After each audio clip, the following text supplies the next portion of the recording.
And this meeting of the Sandpoint Development Impact Fee Advisory Committee is now called to order in council chambers at City Hall, 1123 West Lake Street, Sandpoint, Idaho.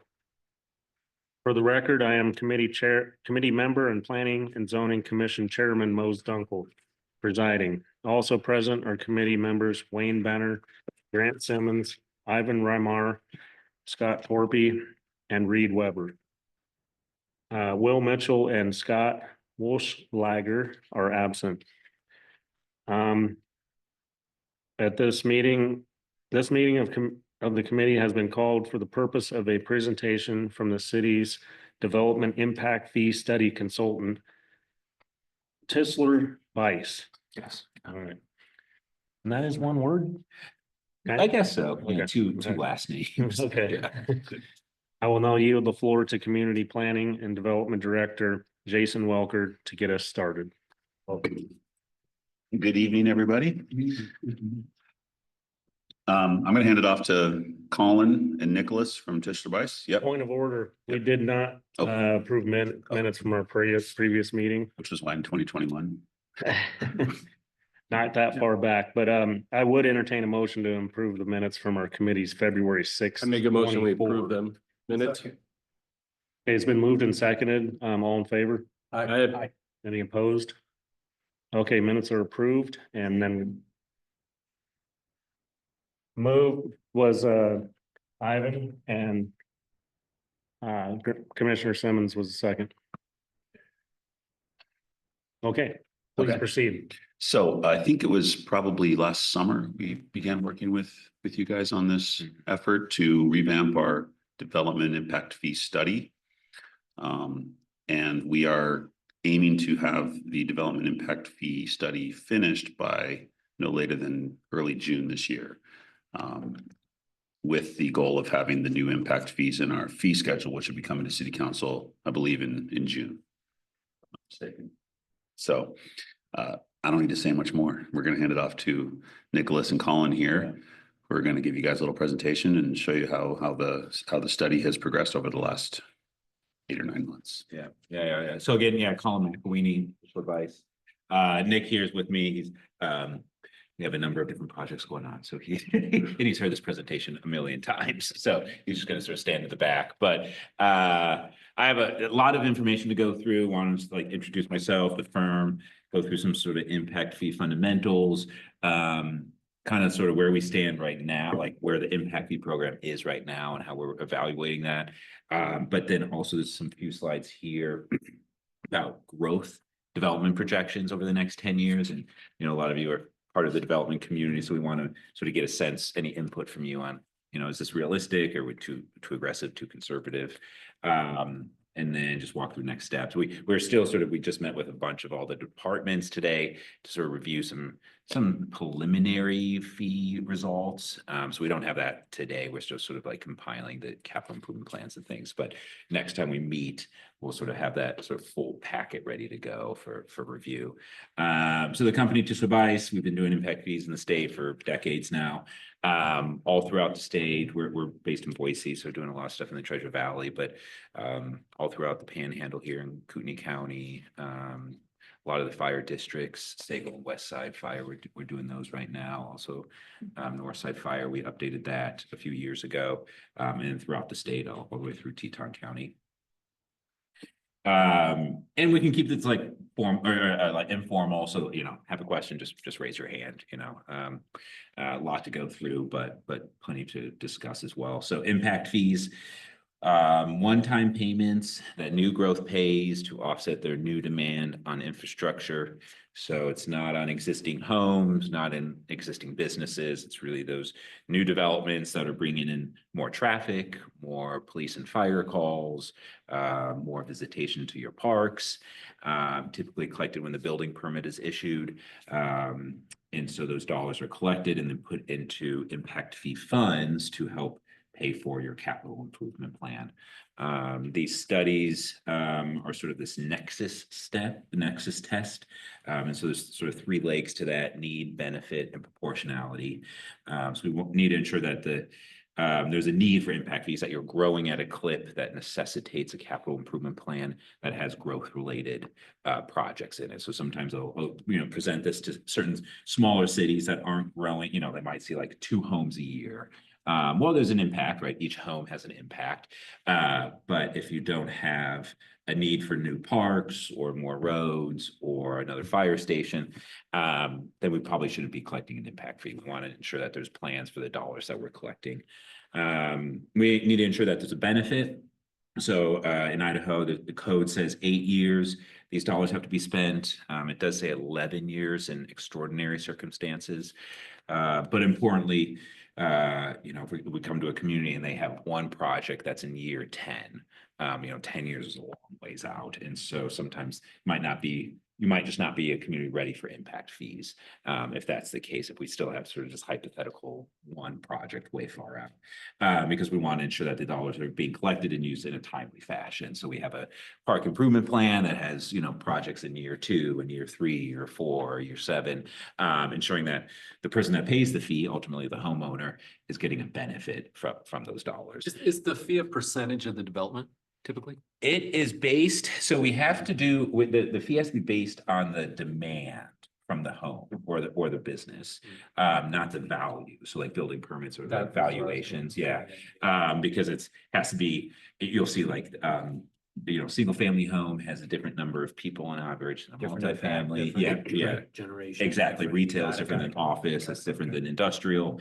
And so and we actually break it out even further on the residential side, where we're gonna move from number of bedrooms to square footage of the home, to help add both sort of proportionality and more precision to the fee. But you're gonna see that, we see that a lot now, like within the last 3 years, it's probably 50% of the state that we're doing it by size of home, because we can't peg it to the value of the home. But with local census data, we can show as the home gets bigger, so does the demand. We have more vehicle trips, more people. And so in areas where there's affordable housing concerns, this is a way to help it be a bit more equitable, still defensible. And so you're still having those small homes pay an impact fee. It's just proportionate to their demand. And certainly, we all have like ideas and, instances where there's, we know that multifamily unit has 5 people in it, right? That one big house has 1 person in it. But we, 2 things, we take sort of citywide averages, but also we want to make sure we're capturing the demand from the life of that home, sort of the average demand. And so maybe, you might just have, empty nesters living in that 5-bedroom today, but in 10 years. The capacity. You might have family of 8 in there, right? And so we're just sort of finding the averages. We also evaluate different service areas. We don't have to do that here in a town like Sandpoint. But if we did a Bonner County wide fee, you might have a north district and the south district to ensure that the dollars collected in the north stay in the north, the dollars collected in the south stay in the south. In a town like Sandpoint, if let's say the fire department adds another fire engine, well, everyone's citywide benefiting from that.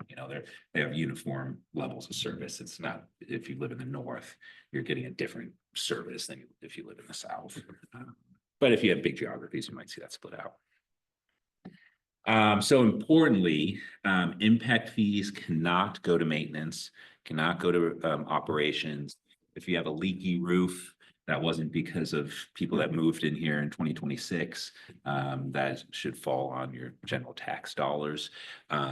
Potholes, that's a maintenance repair cost.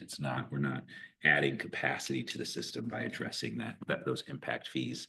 Can't hire more police officers or firefighters, although there's a impact by those new gross higher calls for service. It's just not allowed in state code. We're really talking about brick and mortar, pavement, new park acres, when we're thinking about impact fees.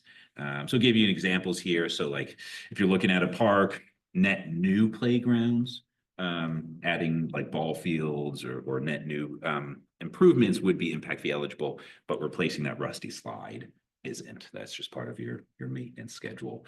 And then you're going to see instances where there's sort of a mixed funding sources. So in this case, if you have a playground that's 400 square feet, you added capacity, and expanded it to 1,000 square feet. Well, there's 60% there that's added new benefit. And so 60% could be impact fee eligible. In those cases, you need 40% from other revenue sources, which is tough sometimes. So sometimes we don't look at sort of those mixed funding sources. Sometimes it's just sort of this net new where there's no other obligation needed from other dollars. Yeah. Can you give an example of under the transportation category, like when roads or pathways would be able to be funded by impact fees? Yeah, so any like net new pathway miles, right? Like if it, multimodal, if you have a pathway here, connecting the two with another pathway would be impact fee eligible. If you're reconstructing a road that already has a pathway on it, but also if you're reconstructing a road and not adding any new lanes, and it's sort of a one-to-one replacement, that generally would not be impact fee eligible. So it's trickier in a place like Sandpoint where you don't have your typical like suburban development where we're extending arterial roadways or widening from 2 lanes to 4 lanes. So you'll see we're hoping to gather actually more like intersection improvements on the roadway side. But we do, like through the multimodal master plan, there is a slew of pathways that would be impact fee eligible. Yeah. You mentioned intersections. I'm gonna try to ask the question and a scenario as simple as possible. Yeah. A city has a single deficiency predicted in the future, one, and it's an intersection. And right now, the level of service is barely acceptable. I don't know what number that is. Maybe that's number 5 or so. I don't know. Yeah. It's right at the threshold. Yeah. So under this ridiculous example, it takes a dozen more homes in the city to trip the wire and get to a level that is unacceptable. And so this intersection thing now costs $1 million. Yeah. Now, of course, there's 10,000 people using that intersection already. And then there's 12 homes that are gonna, cause that intersection to have a level of service that's no longer acceptable. How would what you have done, how would that be calculated as an impact fee? Yeah. You have one project Yeah. for the town. So there's a lot like, that's why we have these conversations, right? To go down these hypotheticals. So, but we were just having this discussion an hour ago is, so from like transportation, they usually use like A through F as like levels of service. And so typically like a city, actually D is a standard level of service because it's really hard. Like A is basically no one's on the road, right? Down to B or down to D where there's congestion, but it's not failing. Failing would be F. Failing would be, multiple lights go by and you haven't left the intersection. That improvement, intersections are tricky. So if you're standard, your level of service standard is D. So you're failing anytime below that, right? So the 12 homes trigger that failing. The impact fee eligible cost to improve that would not be going from D to F, but actually be going from D to C, like the additional capacity, if that makes sense. Because, and importantly too, then we would get a cost per vehicle trip. And then everyone just pays their fair share based on vehicle trip. So we wouldn't put the full $1 million on those 12 homes. Okay. They would pay, we'd say that, at that intersection, there's 1,000 vehicle trips. And the cost is $1 million. So it's, $100 a vehicle trip, and there's 5 vehicle trips per home.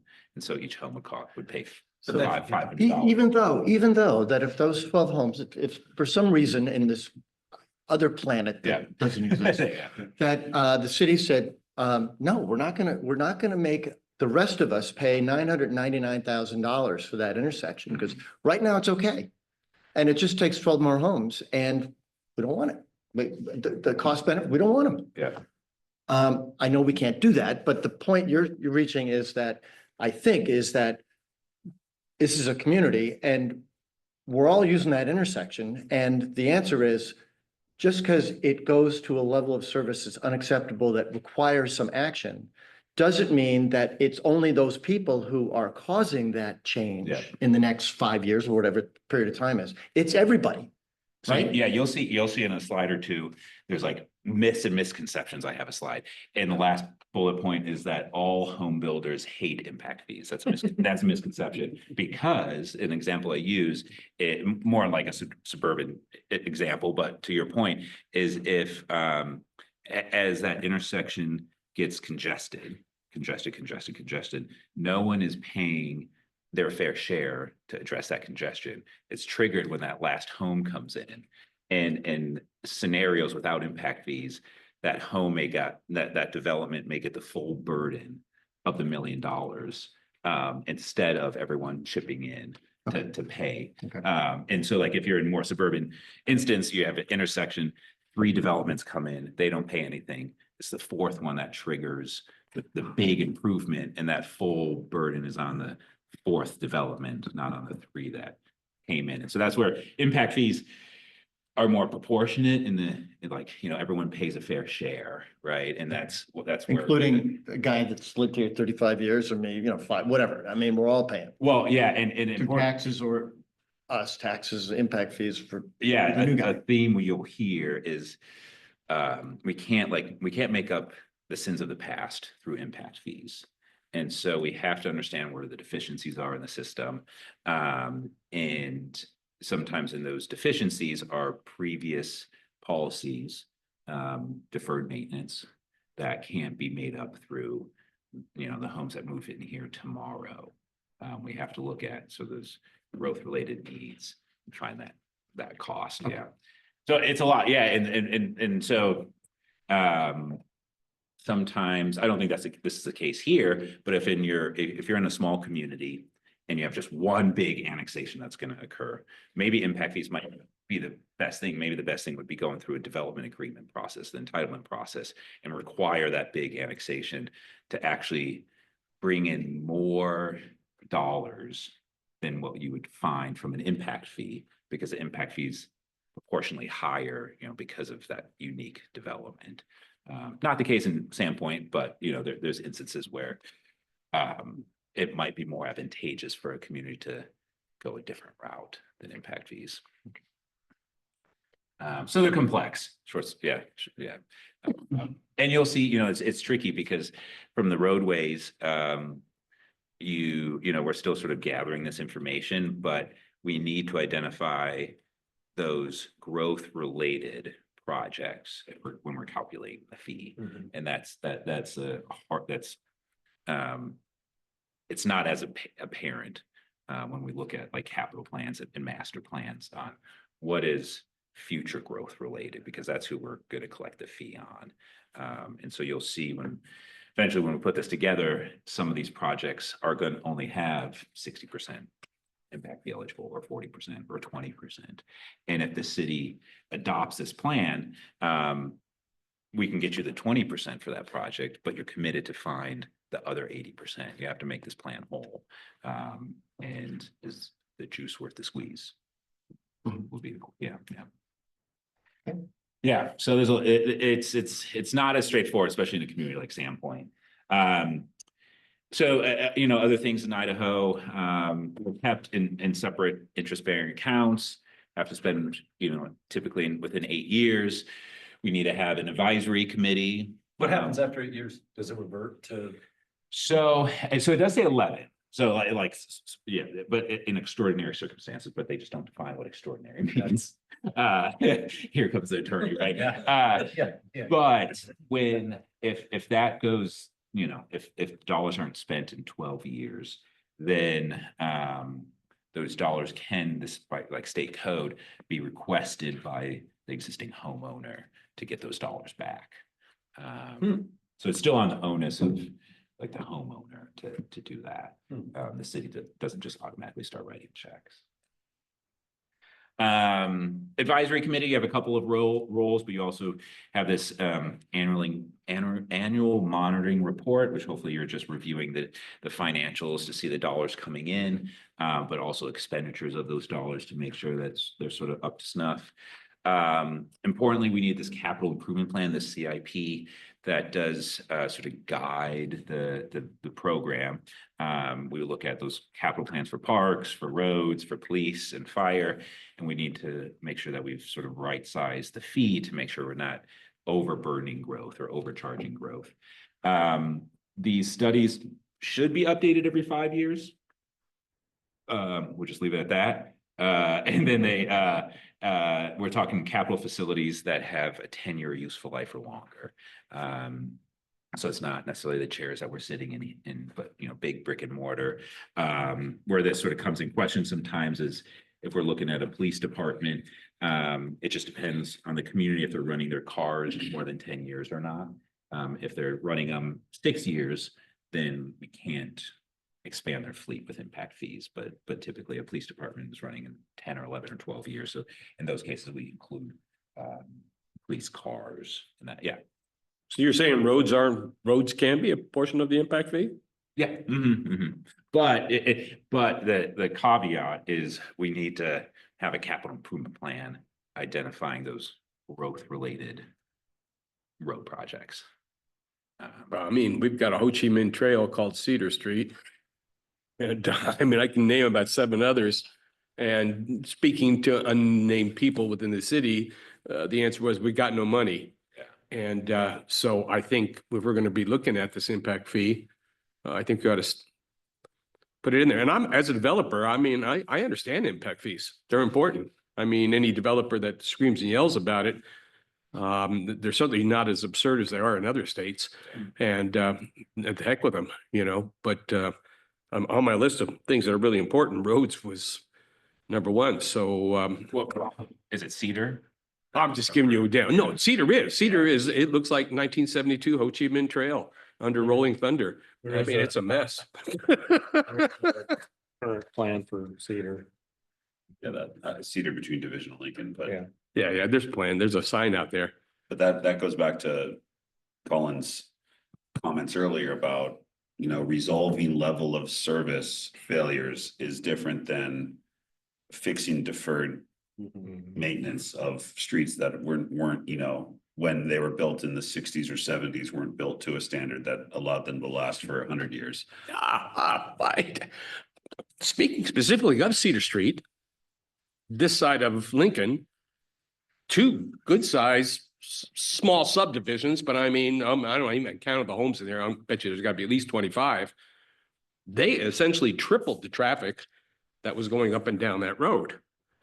And so they would affect it, whether or not Cedar Street's been bad for 35 years, they impacted it more. So the argument that it's beyond repair, so we can't put anything in the impact fees to get the money seems oxymoronic. Well, the sort of the test is sort of back to sort of the intersection scenario is these projects, roadway projects or park projects or, police and fire projects have to be adding capacity to the network.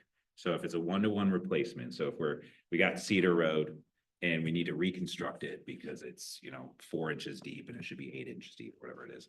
That is if we're not allowing more trips, expanding it somehow, then it wouldn't be a growth, it's not a future growth related project. That's a project that is because of deferred maintenance and lack of investment. Now, I mean, we could, funny enough, usually I'm the one defending projects, but if we want to like throw everything in the kitchen sink at this, we can explore those options and try and figure that out. I was just So asking the about road. deterioration of the quality of the infrastructure cannot be ameliorated with impact fees. Only the deterioration in the level of service and the increasing in capacity, not the alleviating congestion. Are we alleviating congestion? And I don't think, if we're, So if there's a street like Cedar that's just for cars at the moment, and it's narrow and, we don't need to go into much detail, but there's no sidewalk, there's no multimodal component to it. If the project added those, does that qualify into, even though it's not quite a road project totally, then it's increasing access? oh yeah, like the multimodal portion, right? So if this roadway is 200 feet wide and we're addressing 30 feet on each side or 15 feet on each side with multimodal path. That 15 feet, whatever portion, 30 divided by 200, that percentage of that reconstruction project would be impact fee eligible under the sort of multimodal pathways fund. So if you're inventive, you can do utility expansion, capacity expansion to further neighborhoods that maybe aren't there yet, like a water line or a sewer connection. If we were As an collecting water or wastewater impact fees. Okay, all right, Yeah. all right. Now we get to that. Back to your comment Yeah. about increasing capacity. That seems to be one of Yeah. those acid tests of impact fees. So tell me again about law enforcement. You were talking about if the police car lasts 10 years, then we can, but so is that an exception to that rule? I mean, is there something about police cars, they're gonna wear out? And how does growth go into the calculation of a worn out police car?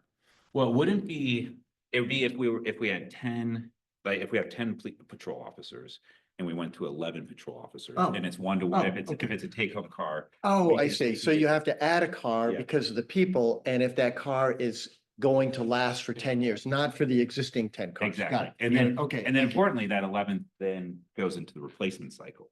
So in 11 years, when it needs to get replaced, it's not impact fee eligible. Thank you. Fall- Yeah, fall into- sorry, I didn't understand that. Okay. And that, that adds capacity to the patrol, the public safety network.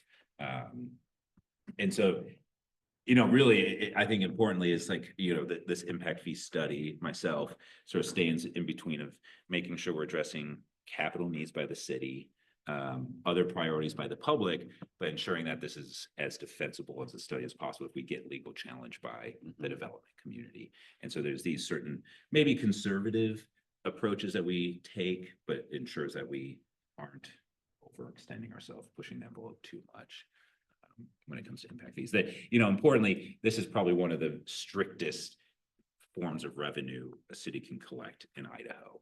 I mean, the legislation is massive, right? Where local option sales tax can address a multitude of things as long as the city votes on it, right? If they get a vote of approval, where this is very strict on what we can and can't use it for.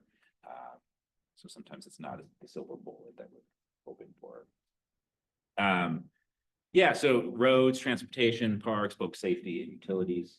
I'm actually not too familiar with how Sandpoint is funding water and wastewater infrastructure, but typically it would be through your utility rates, other sort of capacity or hookup fees, bonding that out, sending that forward, and using other revenues to pay for that debt.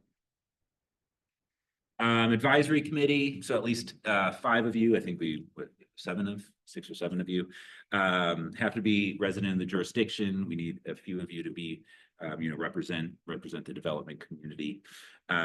You do a couple of things, so both meeting annually to go through those financials, but you review these comprehensive updates. So you assist with sort of growth assumptions, level of service analysis, thinking about capital improvement plans, costs associated with those plans. And so really the mission of the study is to secure recommendation for sort of validity of the study through this committee. And then it moves to planning, zoning, and then also finally the city council for final adoption. Misconceptions. Yep. So, a couple of things here sort of touched on the last one. Along with equity, it also just is a streamlined process. So developments can include these impact fees in their pro formas like any other development fee compared to going through the entitlement process, which there's some unknowns when you go through that. We can't cherry pick certain developments to sort of reduce that fee to adjust for economic reasons.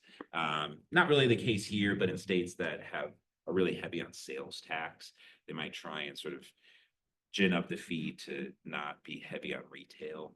But generally speaking, if we want to reduce the fee, we should reduce it for all land uses. We're treating all development the same. We can't use just sort of national planning standards. When we're thinking about levels of service, it really is looking at local conditions, and you have 6.5 park acres per 1,000 residents. That's your sort of current park level of service. That's what we have to set the fee to. We can't say, well, the national standard should be 12, is 12, charge at that. We have to look at what's there in the ground today. Other things too, so, if you have impact fees, doesn't mean that you're not going to raise taxes. You have O&M costs, which are actually a growing cost compared to capital, which tends to be like 20% of your budget, where O&M is over 80%. There's certain credits that we include in these impact fees to make sure you're not double collecting. But then also conservative assumptions that we're sort of tackling, going through right now to make sure that everything's kosher. O&M? Yes. Operating and maintenance. Okay. Yeah. It is like, one thing, it's not the case here, but like if we're working with a fire department, or fire district, and they need another station, like a third station.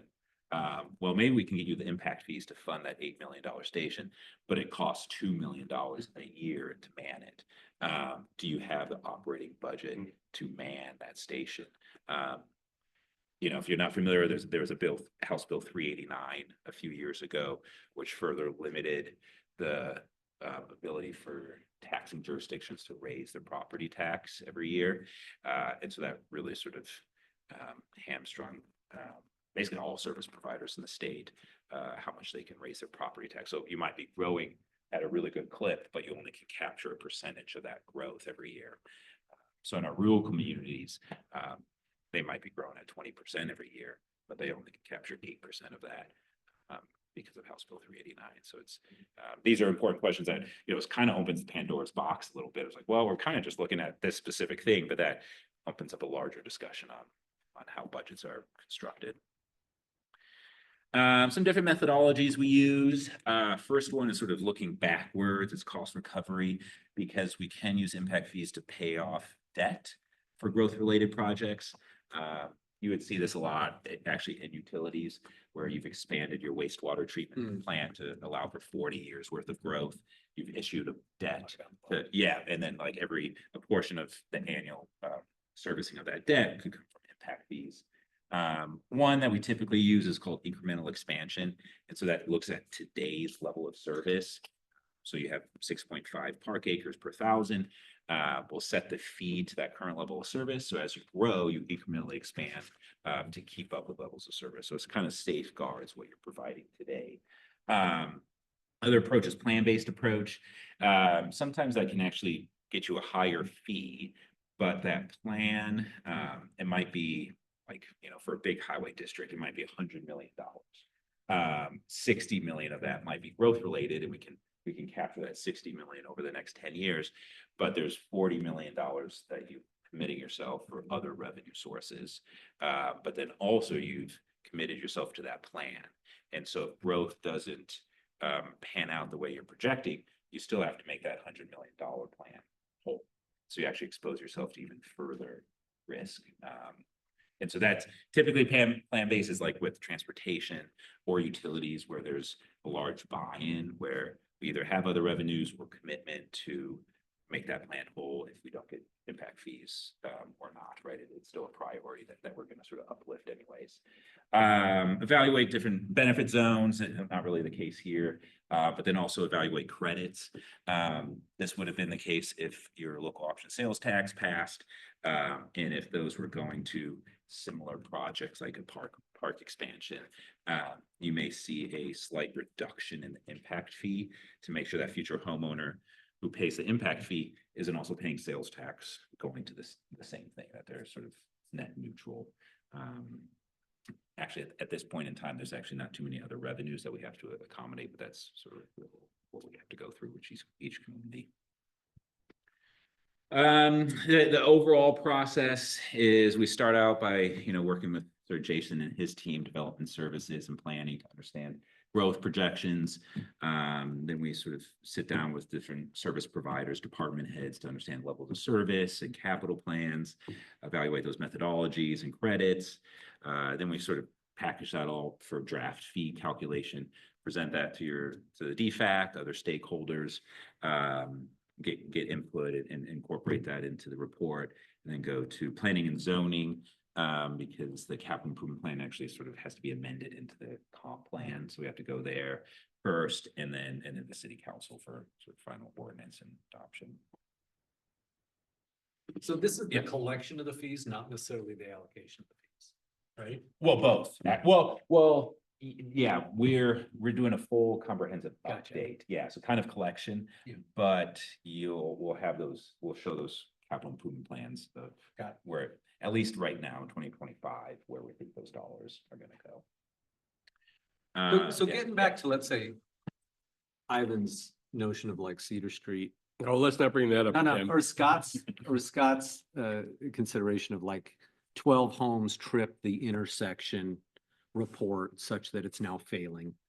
The couple developments went in on Cedar, it's going to accelerate the destruction of the road. That it needs to be 8 inches.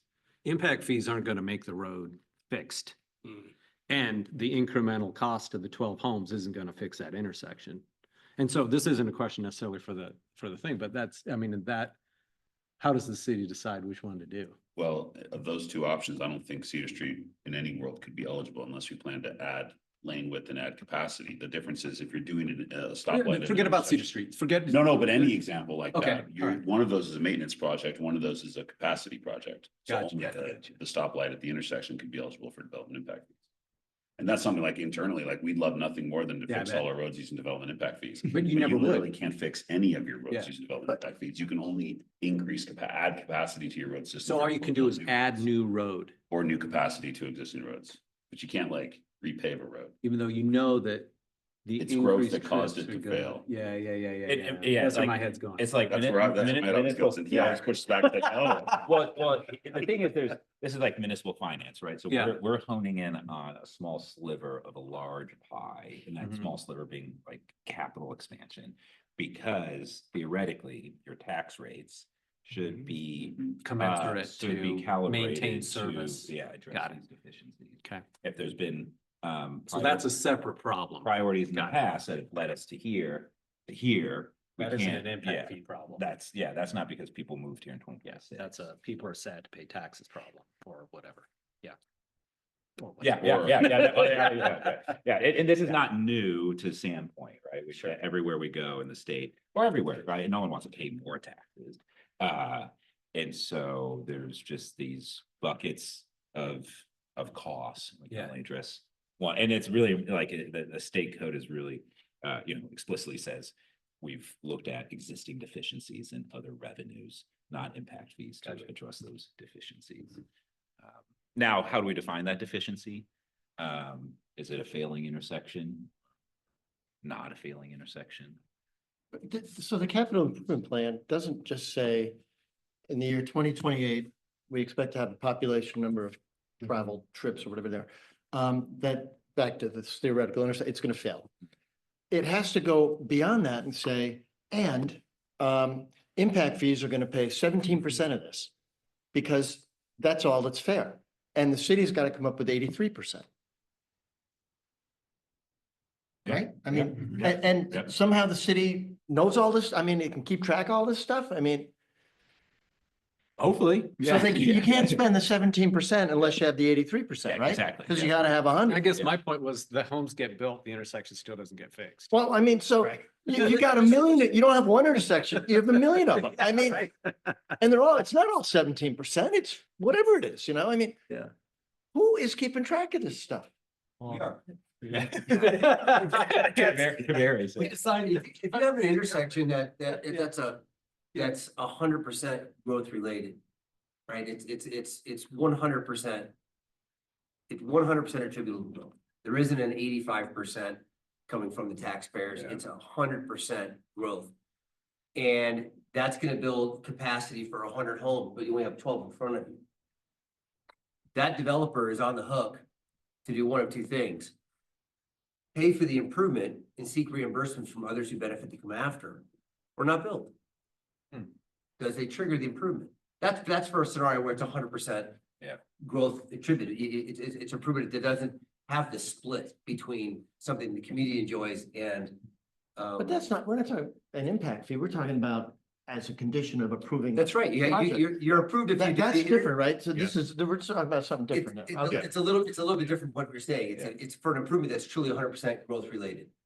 There's if a developer has a 12% share of that. And there's another percentage coming from future growth. That developer still has to put the improvement in if they're gonna trip us into a situation where we have a level service failure. They're just gonna seek reimbursement.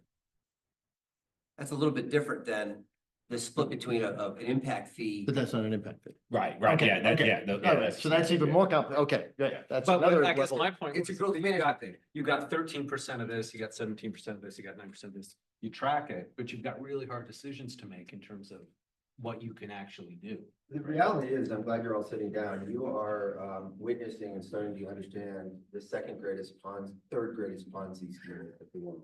After the Dutch tulips and stable coins, if you ask me. Yeah, we take revenue from new development and we use it to fix our decrepit, aging infrastructure all day long.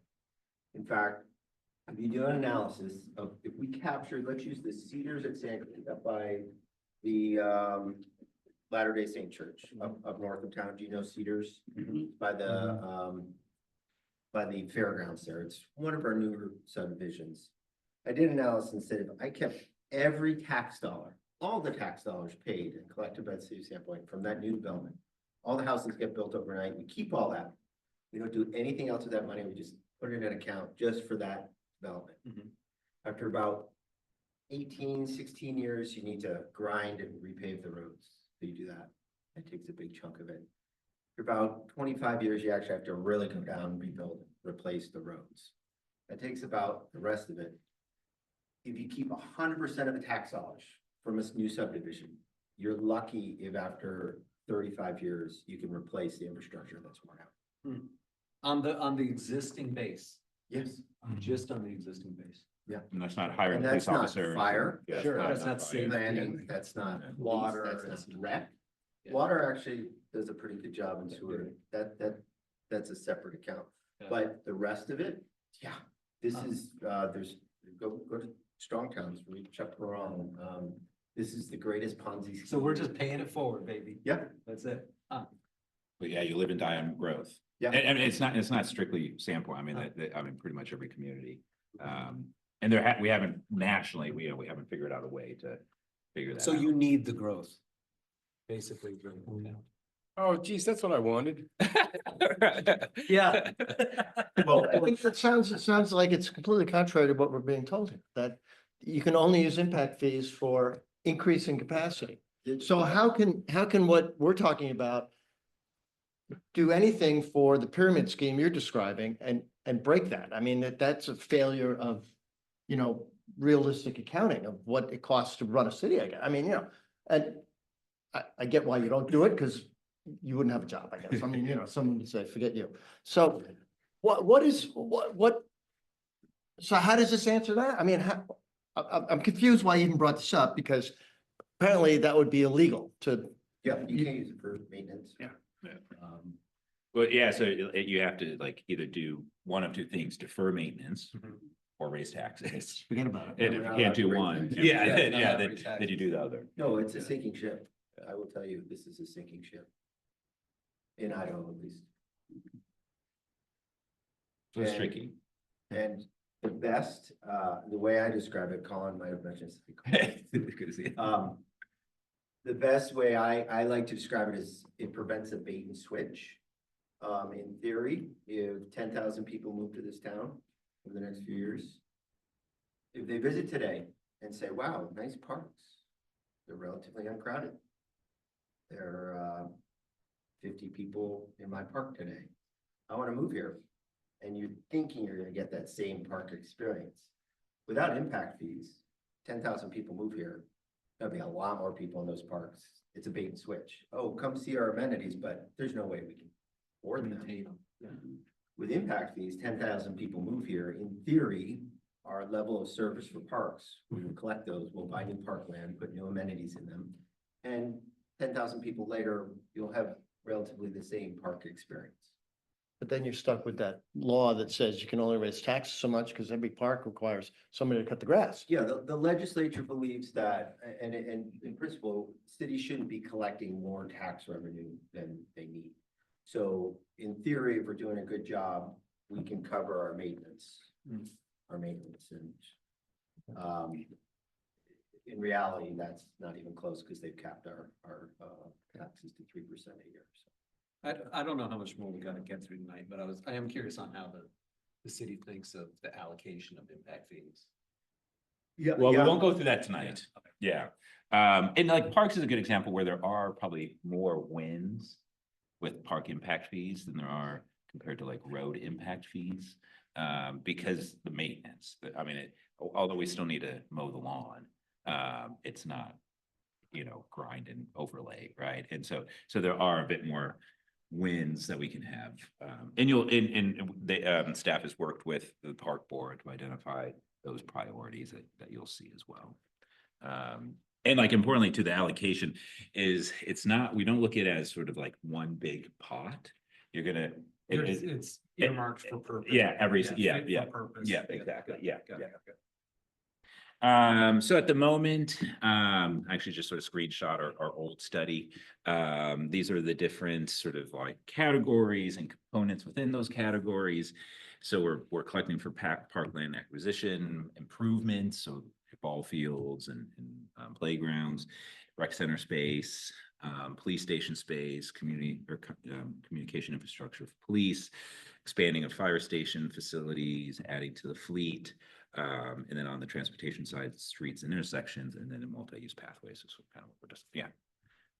So we're still working off of our fees or based on a 2012 study? Well, there's Current fees. in the ordinance, there was a provision that allowed for an annual adjustment. Thought so. Yeah, Um, okay. That hadn't been done for many years until this year. And that's because, Administration. So we changed that this year and we did multiple years of catch up. But and how often can we, if there's gonna be a new fee schedule theoretically later on this year, then somebody's gonna vote on it. That same provision on an annual 4% increase will be applicable to it? Is there any reason why the city can't take it every year? No, they should. Yeah, I mean, if it's in the ordinance, it'll just be like if you're typically the route is you peg it to a certain index, and there's one out there, the ENR construction cost index, and so that looks at costs of like concrete, steel, and construction labor. And so you just say, okay, every January 1, we're updating the fee schedule, so you just look at that index. So sometime like a few years ago, it was 12% in the Treasure Valley, right? And then, but funny enough, I mean, it actually decreased the next year because we spiked, right, and then came back down. This was just in Nampa, but generally speaking, in normal times, it's 3%, 4% every year. And it's recommended too, because you have to do those 5-year updates, and especially we're coming out of this huge inflationary period where that, the cost, if we had updated it in 2020, let's say, the costs that you're collecting for the 2020 plan are much lower than what the costs are now. And so you haven't kept up with that inflation. okay, in this one, Ivan, parkland acquisition. What do you think acre of parkland costs today versus 2000? Yeah, 2012. Yeah. I have no idea. Yeah, a lot of money. Well, no, I mean, my point is that doing the math, and I'm not gonna go into detail of who fell, thumb was somewhere where it shouldn't be, but roughly 65% increase in impact fees was never collected because All I can say is I hope you have a great mayor and council, and I know. we do have a Jason- great mayor. I wasn't here for the last. Oh, I know that, but I mean, Jason is aware of this. He's the planning community development director. He'll be. yeah, I got a lot of faith in him. Sarah are now aware of that. So unfortunately, they weren't even meeting. The Impact Fee Advisory Council wasn't meeting for years. This is one of the issues I ran on as mayor, that we hadn't updated it. We weren't even meeting. Okay. Yeah, I mean, it's tricky, and even what we saw too, when you have that inflationary factor, you still aren't capturing the true cost, but it just helps, right?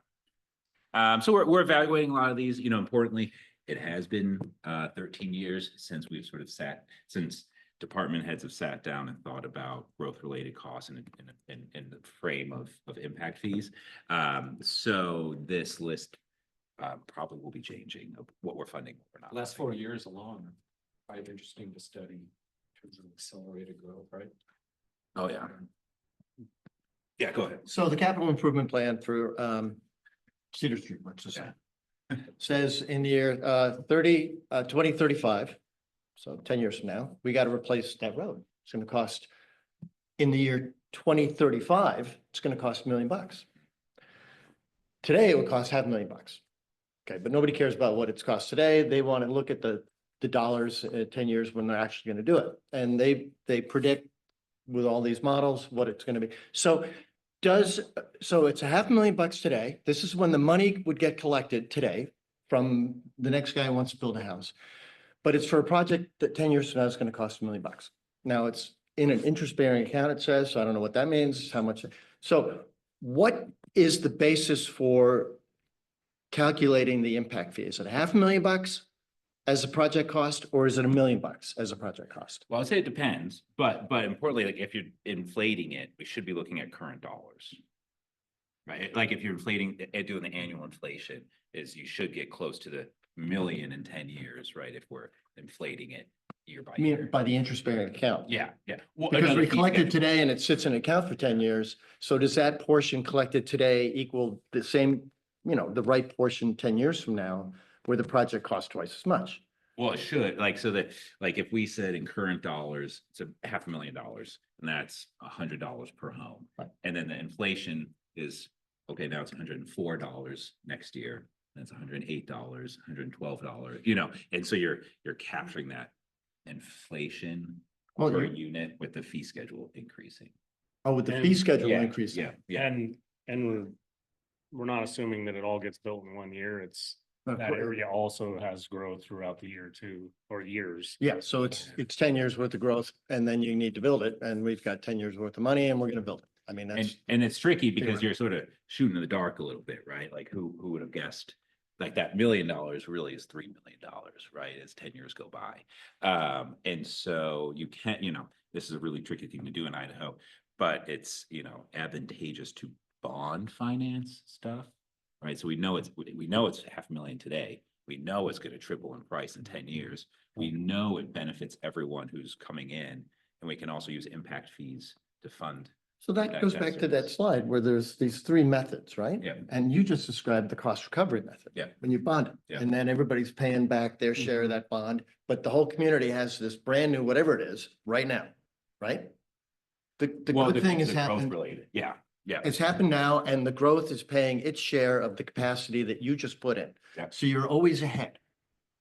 So every time you approve the subdivision, it's like, well, we have the capacity Yeah. because we bonded, spent all this money and we're paying, and these guys are going to help pay that back. The risk is it's like going to Vegas. I mean, you don't know if the people are going to show up with the impact fees. Just remember, it's not when the subdivision's approved, between the building permit is taken. And like Haley, I was just in Haley the other day. Well, we all were in Haley the other day. Yeah, I just missed you. Yeah, but that just comes to mind because it's similar sort of resort town. They have one fire station. They need to expand it, and they're just redlocked, like similar to here. And so they know they're going to have to relocate it somewhere. They know it's going to be $12 million, and they know that's today's cost, right? And so they're going to try their darndest to, along with collecting impact fees for the right amount, is to get public buy-in. And show that, hey, this, one facility is serving everyone. We're also collecting impact fees to, capture growth share of that cost. Everyone's just going to pitch in the other cost. But we need super majorities in Idaho, so it just becomes really daunting task. And to recap, I believe on the last meeting, not connected to any school district in any way. And so it's just like what the city has an overview of as far as their responsibility for service. Yeah. Yeah, we've tried for years to, or not just me, but the school boards and stuff have tried to include school facilities as a eligible. What's the percentage of states that allow versus disallow? Like, Well, I would say most states that have impact fees allow for schools. That does not include Idaho. Shocking. Yeah, and I would say like all of this is sort of like painted in the picture of like Idaho probably has the strictest impact fee laws in the state, in the country. Pretty now. Yeah, if in Colorado, it's just sort of like, okay, let's just do this. We don't really need a capital plan. It's just growth's gonna pay for growth and we'll just find the number and solve for it. The case here. Yeah. What would you say is the reasoning behind this? Because I know the legislature has done a lot, the governor's done a lot to try to fix the education budget issue. And why wouldn't this be like I guess maybe you just said it, the super majority? Yeah, I mean, I think there's I think there's my wife's a teacher. I don't know if that changes anything, but I think there's like different ideas on education in the state, and that varies throughout the state. But the state of recent years have ponied up a little bit more for school facilities. With that sort of like in South Carolina, there's school impact fees, and it's a tune of like $20,000. The one I didn't close. Yeah. Yeah, and it keeps going, and it goes up. Yeah, because like, I mean, a handful of years ago, it was 20 million to build an elementary school. Now it's 30 million. It's 100 million to build a high school. And so although there's impacts, right, it is that like understanding that maybe there's a disproportionate burden on homes if we're laying on a $30,000 impact fee. Yeah, it's really unfortunate. This is Jeremy, for those on Zoom. Every time I see the governor, I mention impact fees for schools. Impact fees for schools. I probably sound like a broken record, Bill. The fact is Idaho doesn't allow impact fees for schools. And it's unfortunate during this most recent spur of growth that we've had here, that the most proportional way to have those moving in, putting pressure on our system, pay their fair share is impact fees. And we haven't done that for schools. Yeah. At the other categories. Oh, yeah, West Ada was building a school every year. Really? There's still kind of maybe like one every couple of years now. And that could have been funded through impact fees. So every time you talk to Jim Woodward, Cornell, any of our Mark, impact fees for schools. It's the biggest thing that Idaho should be doing. So is one argument that some of these impact fees are gonna be paid by people who are already here that are moving across town, or? That It's is not one I've exactly. heard. The biggest argument I've heard is there's some school districts that are go over community lines. So the building departments like in Bonner County, who's collecting the impact fee administratively, it would be very difficult to figure out, collect, and it's just a burden. But I've asked them all why no schools, and no one has ever been able to tell me. It's been tried twice, I believe, and failed both times. Yeah, the law was written like based on Arizona state enabling legislation, which has a very strong home builders industry. And so it's sort of layering on top of that, sort of the history of the state, end up with incredibly difficult. I mean, it's very transparent, right? We don't really have these conversations openly with an advisory committee in Colorado. But then, you know, we sort of get to where we end up, which might not be the true cost of growth, fortunately.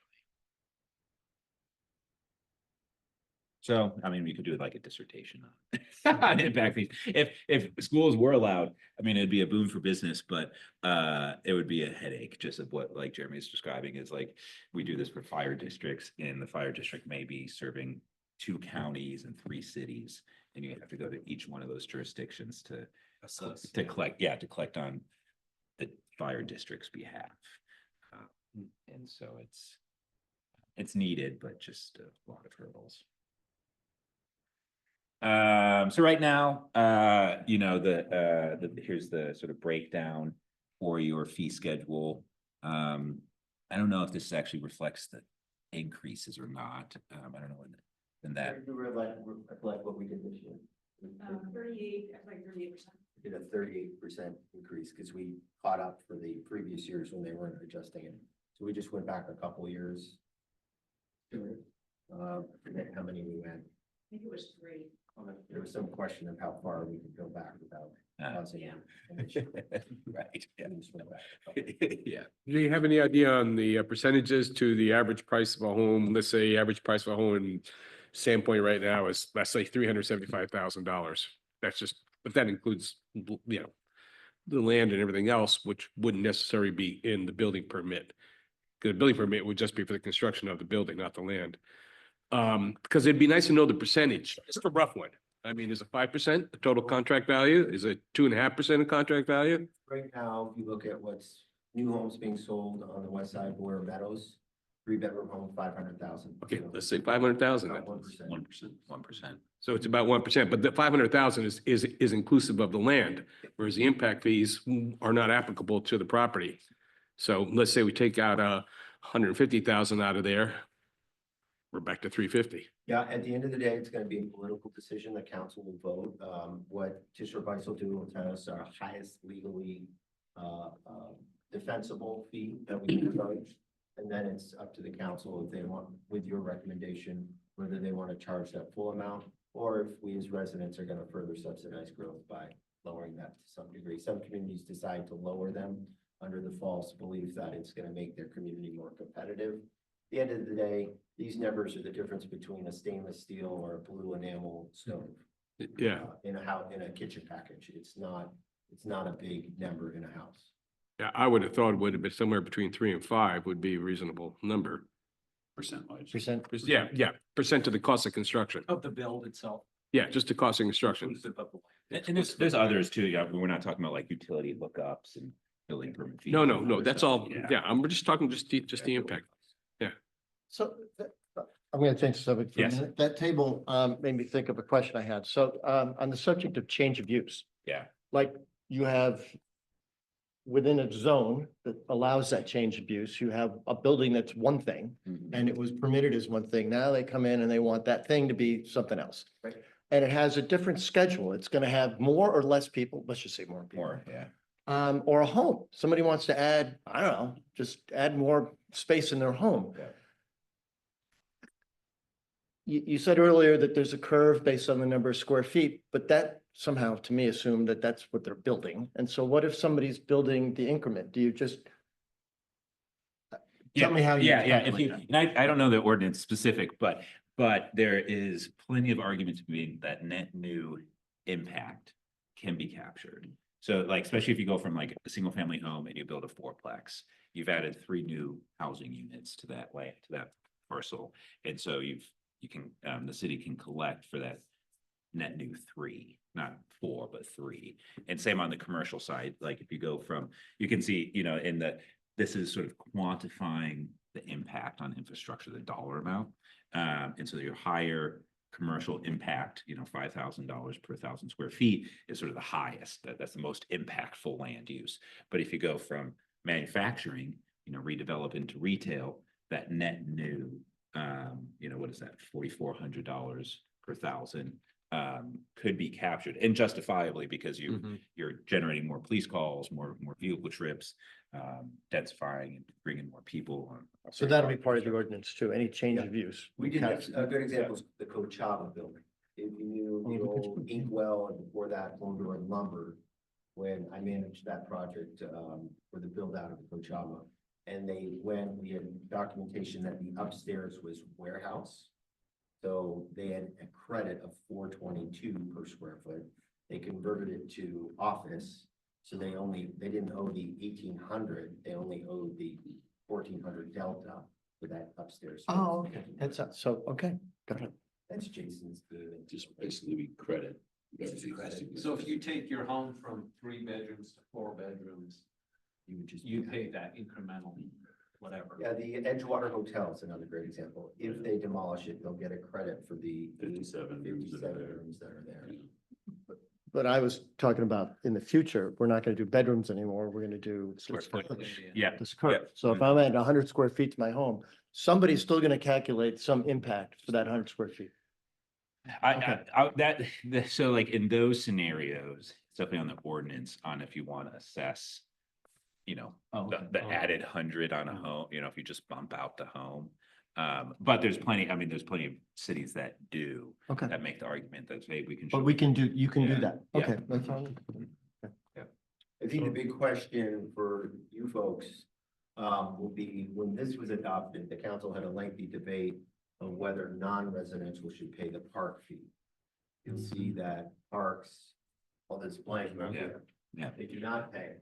And there is a great debate, well, if somebody's coming to Sandpoint to go to a shop, they're gonna go to our park, they should be paying the park fee too, because they're putting an impact on our parks.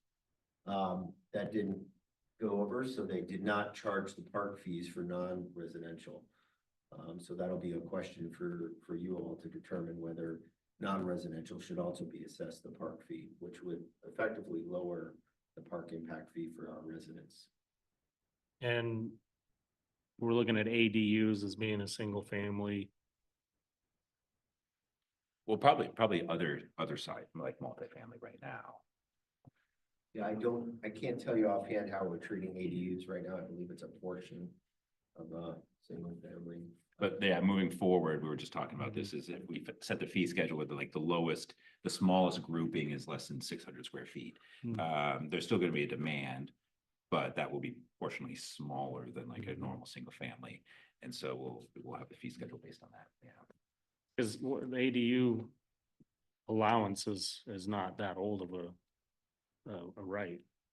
2000 and maybe 14, 15. Yeah, so this was before that. So is there an argument to, I mean, let's just take the new Amazon building. They're gonna have to get employees for it. I have no idea how many, but let's just say 100. Now, we're building new multi-unit dwellings in here, and those people, the developers are paying impact fees. But nonetheless, they will still be bringing people in that'll be working there, that will probably still be utilizing the parks. But because they don't live in the building that was built in the city of Sandpoint, they didn't pay any impact fees. So I can see an argument for it. My gut feeling is for it, but I think you'd have to put a limit on, I don't know how you'd base it, on the size of the building. I mean, like, I don't know what the warehouse is gonna be, let's say 250,000 square feet or something. I just guessed at the number. That'd be hard to put it to that, because it would be a really, or maybe it'd be the number of employees or. Yeah, something. you'd have to your point, you're sort of getting at it, is you look at the inflow of employment, because like you're saying, if you live in work in Sandpoint, then we should be capturing your demand from your new resident. So it's really the jobs that are coming in from the new warehouse. And so then we look at, so that percentage per job, and then essentially how many hours they spend in Sandpoint compared to hours spent at a residential use. So it ends up boiling down to like a 5% of your park demand is from commercial development, from people that live outside of the city coming in for work. Oh, it doesn't sound like a whole lot that way, does it? Yeah, I mean, it does defer and sort of shifts the cost a little bit. But generally speaking, like your capital planning is based on residents, not based on Yeah, that was in the employment. study, be attached, like the math in that was sort of fascinating. Yeah, and then Maeve is doing a great job of actually doing a lot of research on her own of figuring this out. It would be one of the first, maybe the only in Idaho, of a commercial park impact fee. We see it almost mandated in Arizona, because essentially the home builders were making the same argument that, hey, not 100% of the demand on parks is from homes. A portion is from employment. The portion just ends up being not as, 5%. Yeah. Well, who knows? Like, there's a lot of infill, or a lot of inflow of jobs here, so it could be higher. So essentially what you're saying is just to avoid litigation, we have to be able to put an algorithm together that's gonna hold up in court. That's my job. Yes, yeah.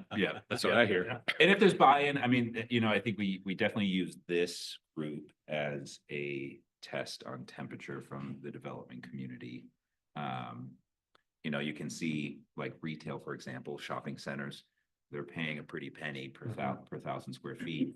And so, sometimes there's a concern that, anything on top of that is, too burdensome for. But there's a heck of a opportunity here, right? I mean, you can sort of incentivize and craft a lot around lots of different things, given even a sort of narrow boundary. Oh, yeah, I mean, Chick-fil-A makes this in Saturday, right? Right. Yeah, I mean, like the Whataburger, like down in Meridian is like, like printing money. So generally speaking, this, I mean, ultimately it doesn't really it doesn't stunt growth. But it's just making sure that's as legally defensible. Yeah. As airtight as we can get. Because there's a lot of this discussion is like impacts, right? There's impacts, but we have to sort of bifurcate that, delineate, what are we truly able to capture with these impact fees? Does Sandpoint entertain a lot of large commercial shopping center building applications, or do they all go I to think the condominium? biggest one was Super One most recently. 2014, 13. Jack in the Box, Big Five. Those are the ones that were here when I was planning director. Does Kootenai, Conroy have any of this? Yeah, they have impact fees. They do, okay, so. Conroy doesn't. I don't think. Yeah, I might even have, here's a comps. So post fall, so it sort of goes left is the highest and then decreasing to the right. Post Falls, Coeur d'Alene, Hayden, Rathdrum. Oh. That's just up here. So you can see Post Falls, I mean, so at the very bottom is you're seeing the total fees. the total poll, that's for sure. Then they don't call it a tax or people hate it. Right. But it's also Don't call it tax. it's based on your level of service. You can't just jack up your impact fees because you want more money. Yeah. It's based on what level of service you're providing today and what's the impact. So essentially, we're only providing 30% Yeah, right. of the services that everybody else is, because essentially Sandpoint looks to be about 30% of all the others. Yeah. Well, in 2012, Oh. but right, I mean, that's important, like, is like, I. We could get these numbers for now, though, right? I mean, are these 2012 numbers for Coeur d'Alene, Hayden? et Oh, cetera? no. Oh, those- gotcha, yeah, gotcha, those are gotcha. current. Yeah, Oh, so like gotcha. Post Falls, Coeur d'Alene, they just updated theirs, Hayden. It's going I was through gonna say, what are update they right now? Oh, I see what you're saying. And like Park, so you can see Post Falls, the green below that, 6,400 for a single family home for parks. I would not be surprised if that's what our maximum is, gets to for this. So if we took that Sandpoint number and upscaled it by 38%, Jeremy, you said? That probably gets us in the ballpark of reality, is that? Well, in my mind, the big things that we're gonna see differently on this go around is we never had an indoor facility.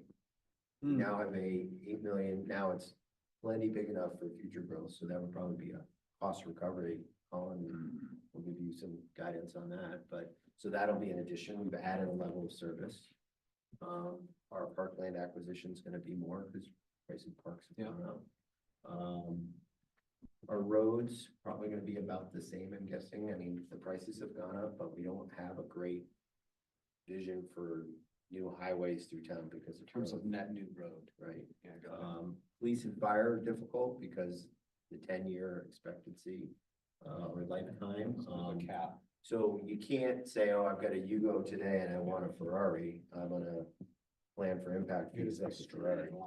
If you have a Yugo today, the best they can do is make sure you have a Yugo in 5 years. Yeah. So. I'll have to look up what a Yugo is. Center real quick. Yeah. Did the city bond the sports center? Is there a bond payment? It was a gift, right? Yeah. So I'm just trying to make sure I understand this whole thing. Yeah. If what the mayor said about the sports center, it has a lot of capacity. But we didn't bond, the city didn't bond for it, but it has a lot of operating costs, which, this is not paying for operating costs. Mhm. Okay. So there's a couple of things, so in this case, there's sort of two ways to look at it.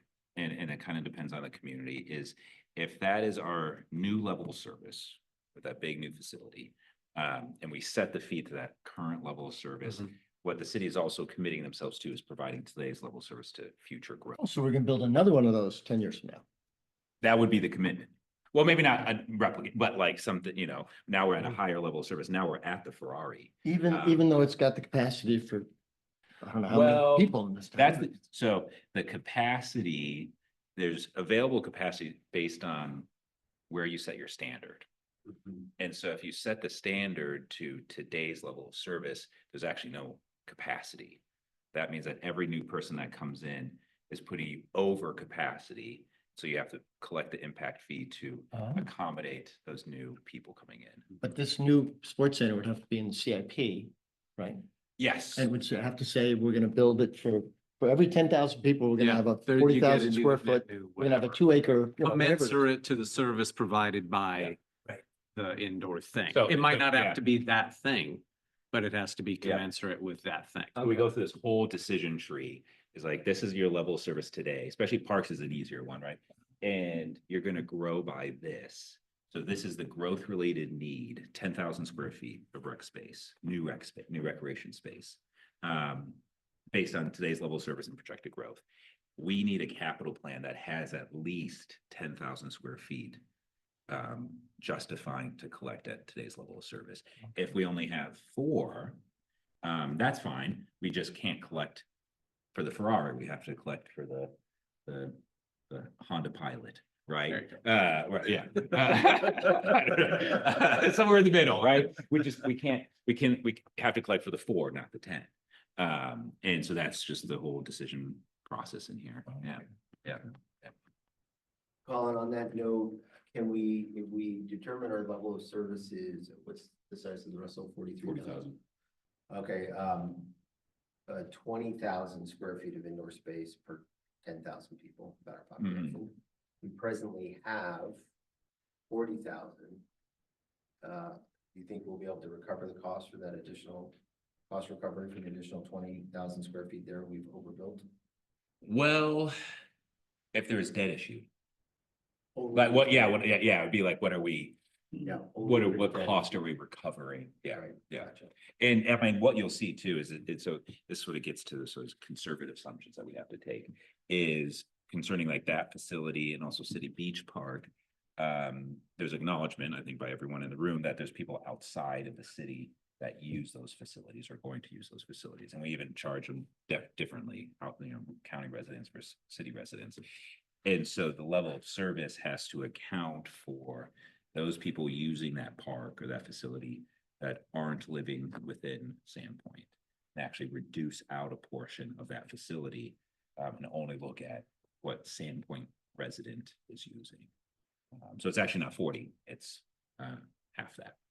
We'll look at the user fees to understand what the actual percentage use is between city Sandpoint residents and Bonner County residents.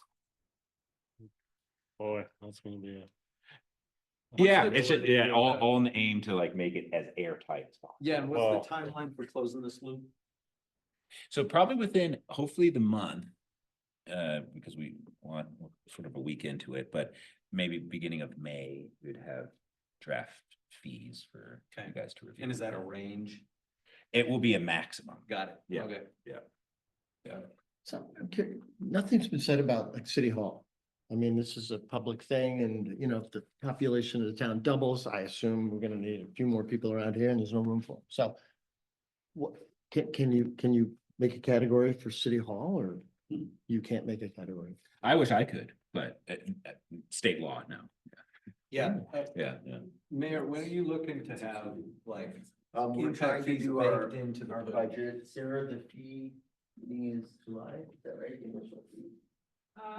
We are, at the latest in July, the very, very latest, I remember. So that's when we're But doing. I'm hoping that we can do it in May. That's what we would hope.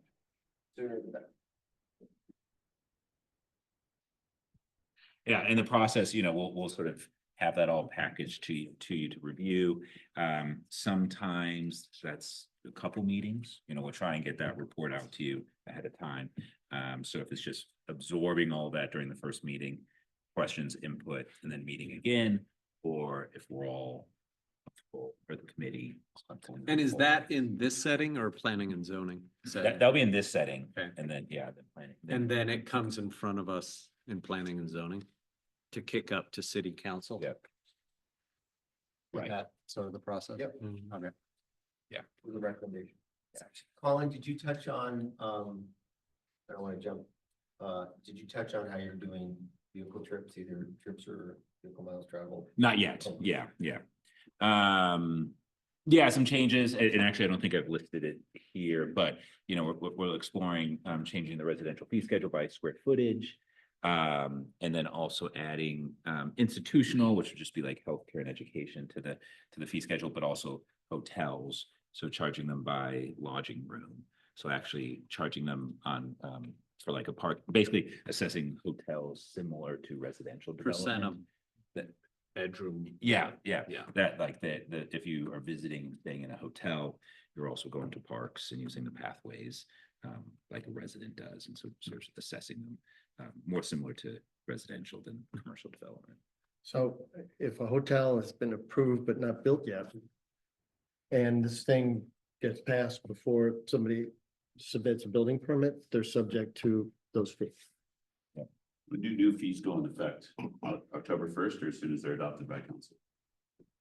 For the actual projects, are If we adopt a fee schedule in July, do those fees go into effect October 1st with the new fiscal year, or do they go into effect immediately? I would just, we can do it as long as we do it immediate, we can do it, I would suggest immediately, as soon as they adopt it. Yeah, and we just. That'd be have a first. Yeah. Okay. And we would have a hearing as part of the adoption. Got it. Now, just to keep moving, so, you know, it's been a long day, so I've talked a lot, we can include stormwater and impact fees in Idaho.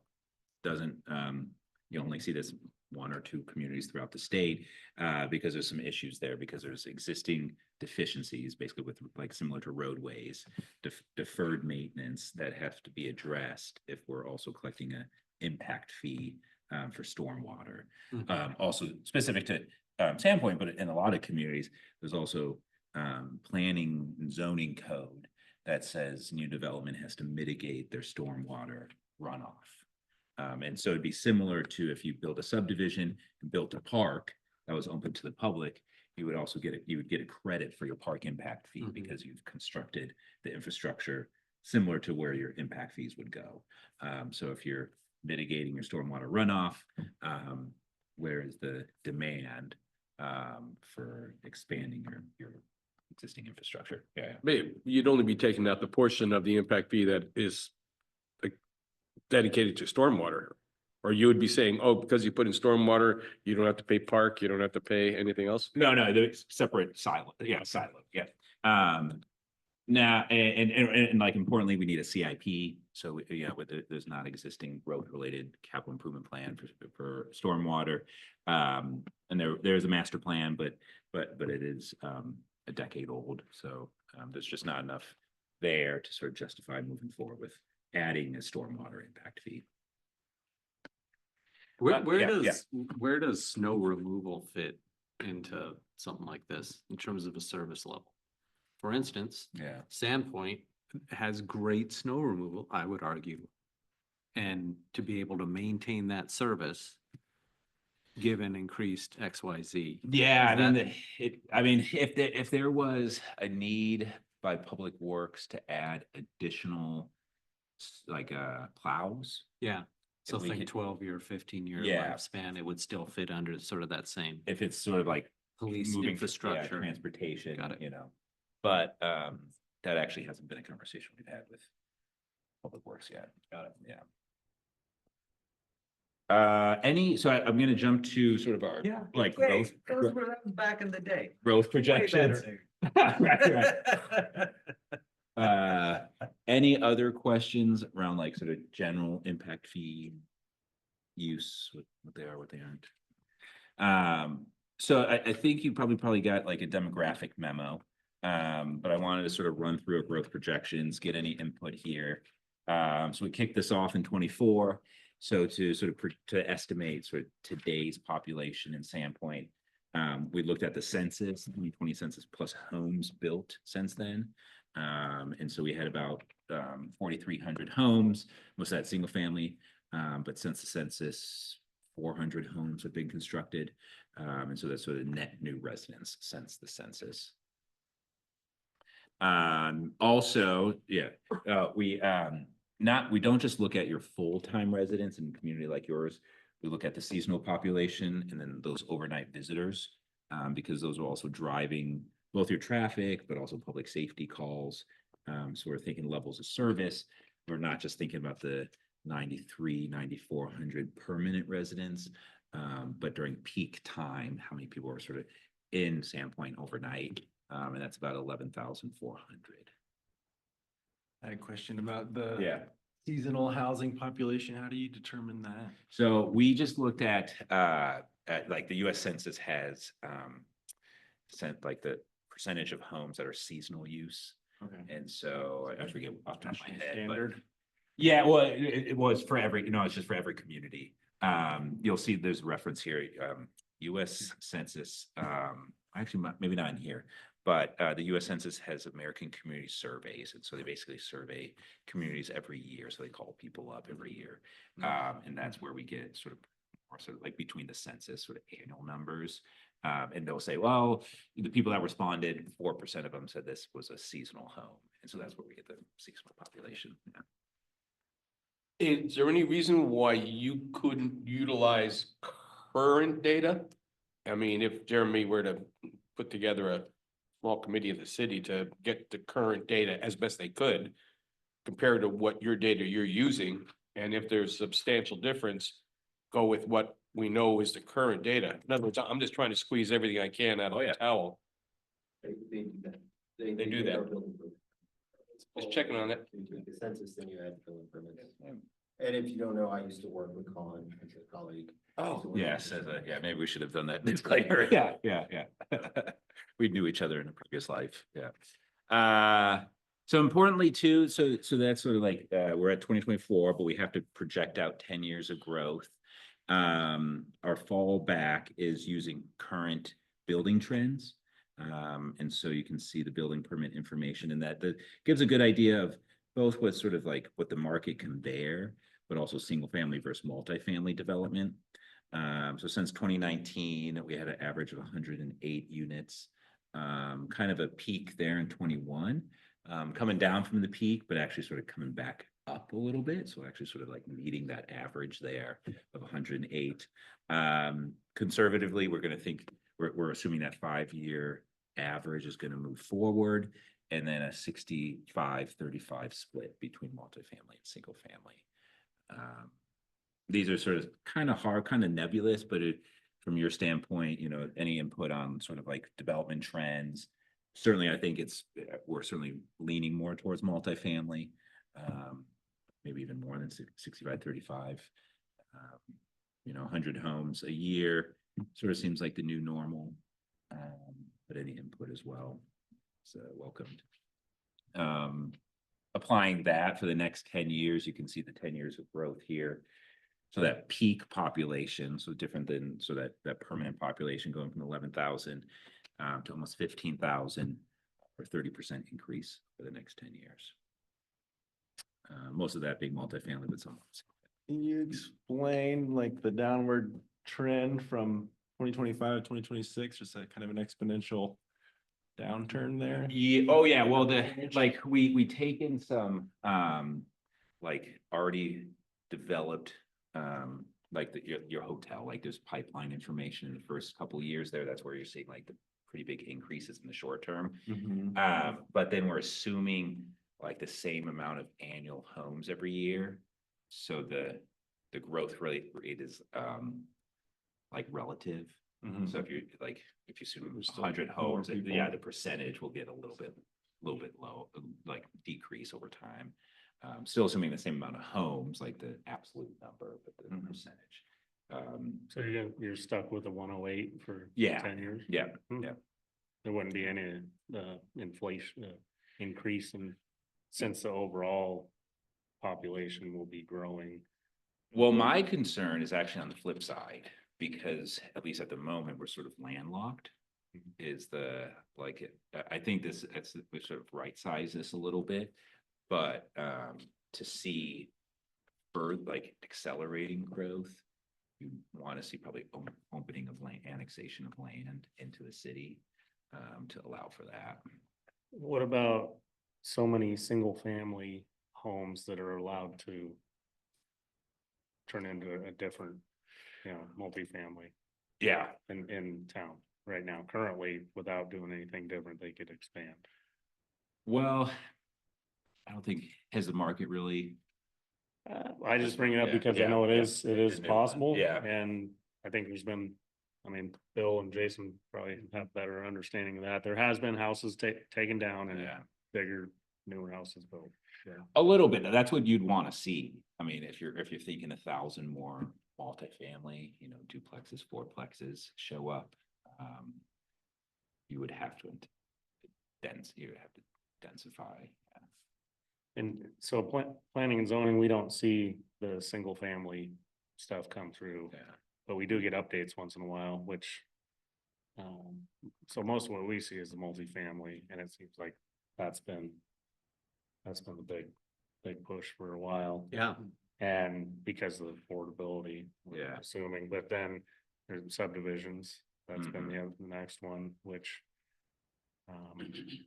Usually denser. Yeah, you think Small. on Ontario, it's one of each, right? Single family on one side.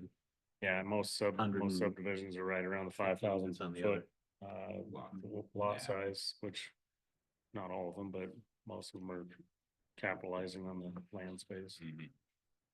There's also been like a lot of subdivisions and platting and conditional use permits occurring, but not a lot of building permits. Like, Yeah, that's like that's sort of my like, I don't want to go too aggressive because Yeah. we're still sort of in this higher interest rate environment. I mean, Next week, maybe right, not, but- yeah, who knows, right, yeah, maybe tomorrow. But that does seem that sort of slowed things down a little bit. Yeah, Yeah, the 24 numbers are, I would expect them to be lower, but do you guys have a feel on, like, is it at the 108 at least? For this year, 2025? 24, because we only had 23. Yeah. Jeremy, do you know, you've I seen looked at them. reports that Jeremy, or that Peter's team is, no, how many building permits issued in 2024? It was quite, It was lower. For units. well, new construction versus total building permits, no, I think it was a little higher. I was really impressed. For the single family homes or just? No, that was total building permits I looked at, so that included remodels and everything else. I can't recall.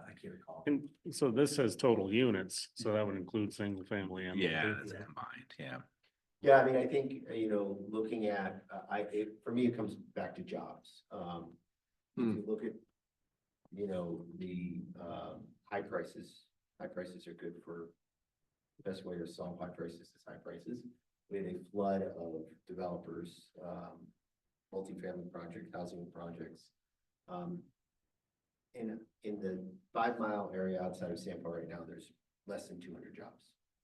So if you look at the amount of housing that's being constructed and that's available now, and the number of jobs out there, there's a bit of a mismatch. So I would expect a slowdown.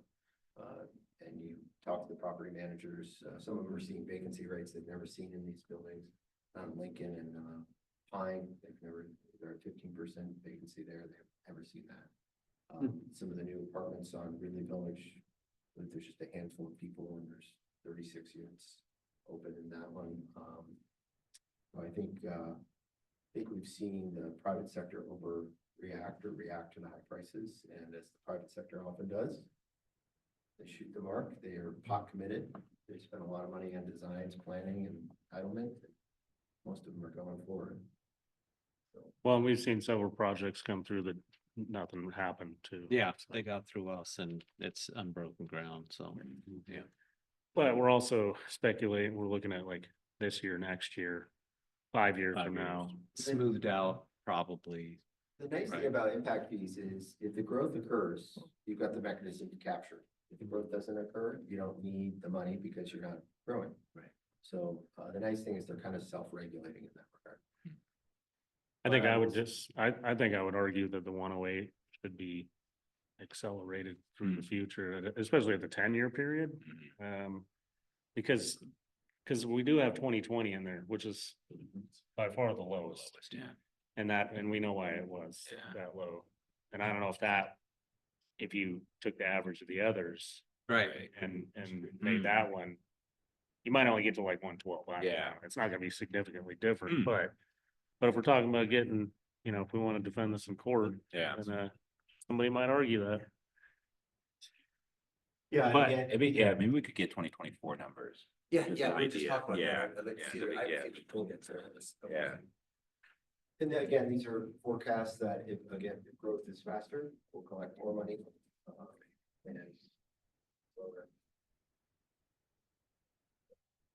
Again, that's something that- Going back to the previous version, it was a pretty busy time coming off 2007, 2006, 2005.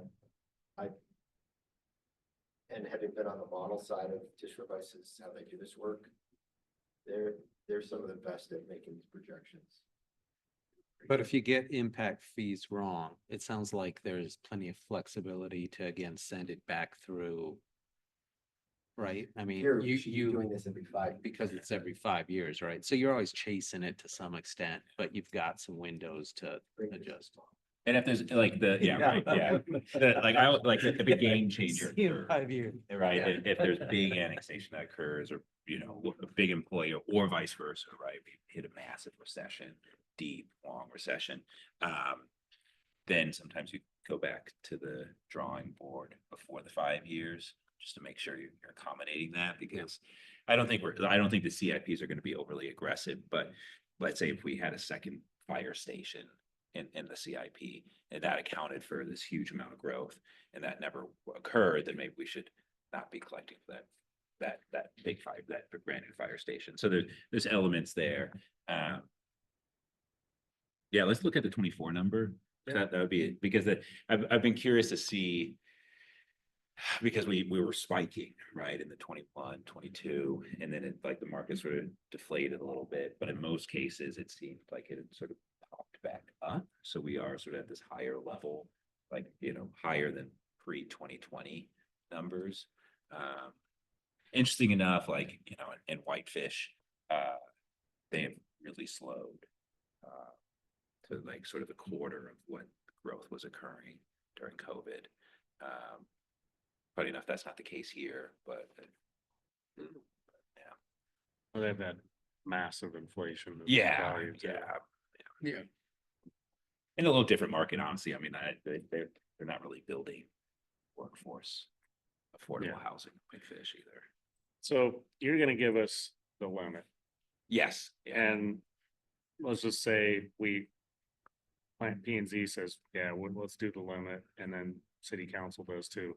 What are the short and long-term effects that you know of? Or what would likely happen? Is it gonna make development think twice about spending money here? Or is it gonna affect it enough to where it does slow down growth a little bit, that also kind of helps to make things? I would say no. I mean, I hate to give a short answer, but we do work in Phoenix Metro, Denver Metro, Salt Lake Metro, Boise Metro, all throughout Texas, all throughout the Carolinas, and they all have impact fees, and they have all boomed in the last decades, and so it hasn't really been the case that impact fees deflate growth, even in Idaho Falls. We're just updating their study right now. The growth rate that we had in 2020 or 2021, which accommodated some of that spike, actually was half the growth that they saw really in the last 5 years. So what we projected was 300 homes a year. They actually saw 600 homes every year after impact fees had been implemented, after we added $5,000 to each home. So, I mean, what you would see is a funded capital improvement plan for the city. Well, and that's what we're here for. Yeah. So yeah. I guess what I'm just getting a feel for is, what would be our reasoning to keep them close to where they are now, or what would be the reason to let's maximize the available resource for, Right. you know, the projects that are warranted. Well, what happened, I mean, sort of a pattern is if you know, we present the maximum, this happened in Victor and Driggs a few years ago. Council, this was in Victor, this would have been a brand new fee. And so maybe like a shock to the system, but they're luxury homes just outside of Jackson Hole.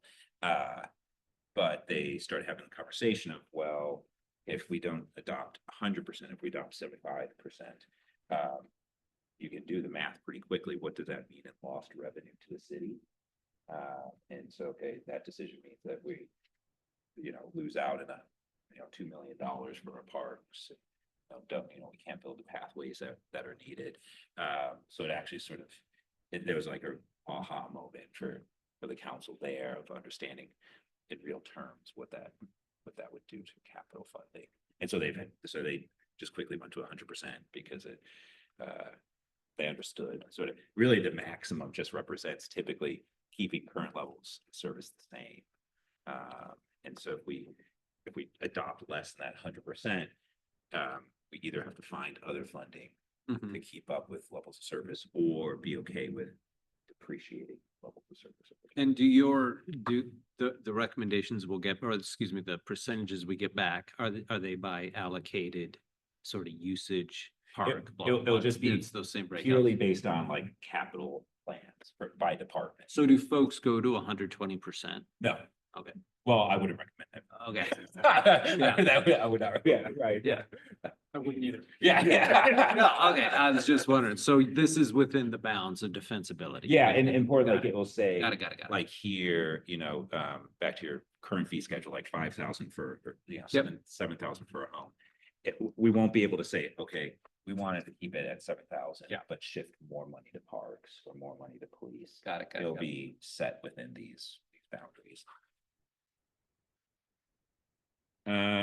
Growth projections, yeah, we'll take a little deeper look at it in, but then here's the bunch of numbers in fine print and even a logarithmic fitted line curve for you, but this is the data for number of people on the far right-hand side, top right, by square footage in Sandpoint.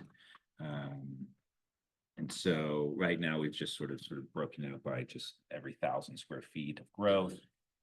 With local census data, the smallest of homes have 1.3 people in it.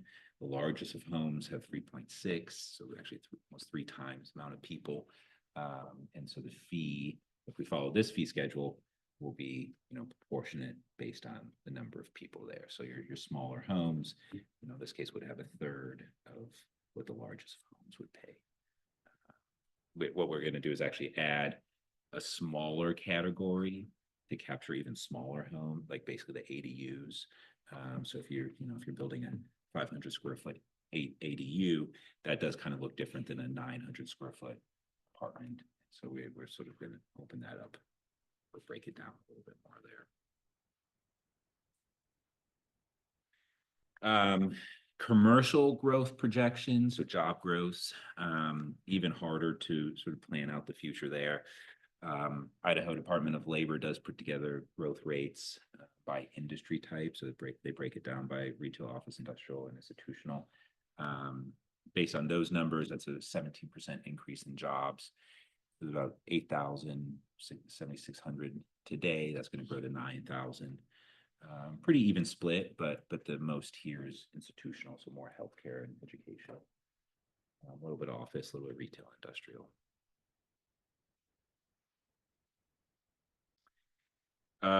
So next steps, initial comments, and I think we sort of reviewed a lot of that, but on the methodologies and process from the committee here, incorporate input on the growth projections.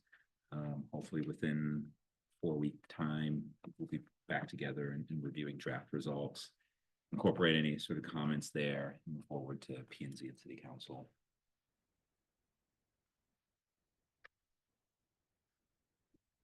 All I had there. Any questions? What did the development community look like? How do you feel about 100% or not 100%? as far as the fee, let's say we see something that's double what it is now. And that's the 100% mark. Do you see that as being? What's the reaction gonna be? I mean, I can make assumptions, but I'm not sure, because I've been enlightened on, Essentially, it It's comes down, if you're, the estimator on the project or your performa on the project, you're gonna look at it and if it's a line item that's landing between 3% and 5%, You're good to go. that's industry standard. I mean, in Northern California, I mean, it was sometimes 12 to 14%. That was back 30 years ago.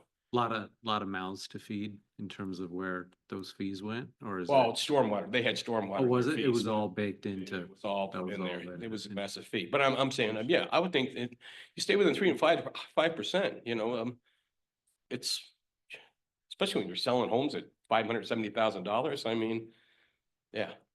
And you're only paying that 3 and 5% on the construction of the building, so only you're paying it on 350. Yeah, I really can't, I mean, everybody's gonna complain. So, and if I'm clear, what we're gonna get back from you is, if it's 100%, that means within this category, we're extending the exact same level of service going forward relative to the projections in the study.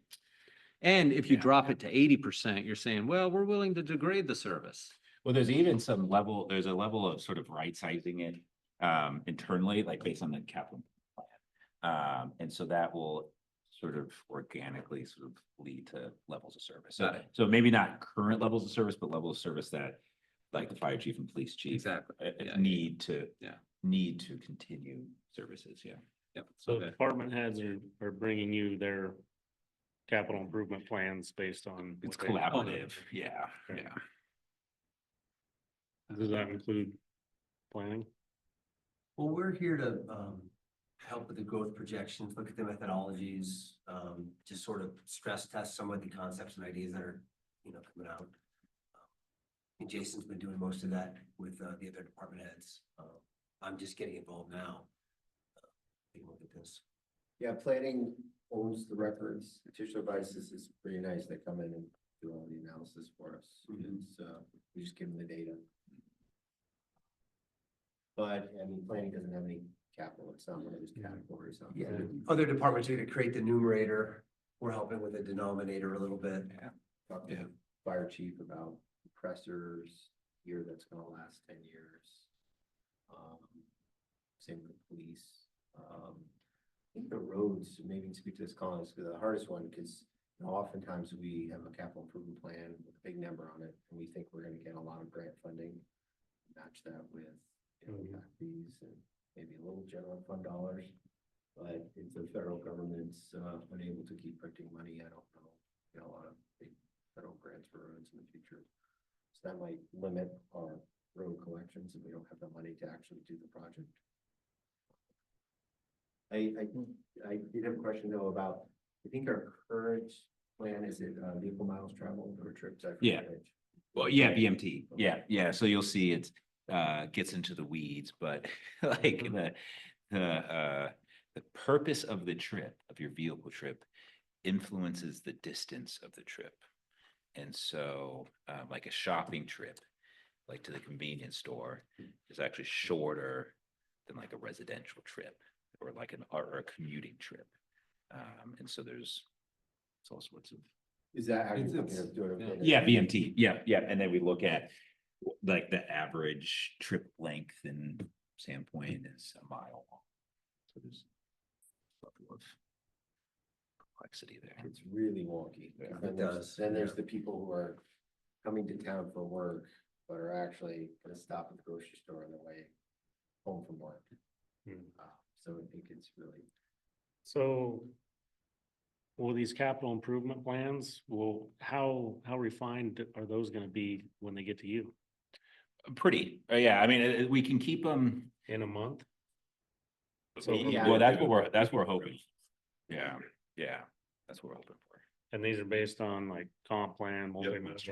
Okay, Multimodal, Parks and Rec. okay, so they kind of, the transportation Yeah. plan, which is, they're somewhat written already. Oh, yeah. And then, yeah, that like, you know, to pathways, the approach that we take will say like, okay, this is your current level of service, right? You're providing 2 miles of pathways per 1,000 residents, and we'll set the fee to that.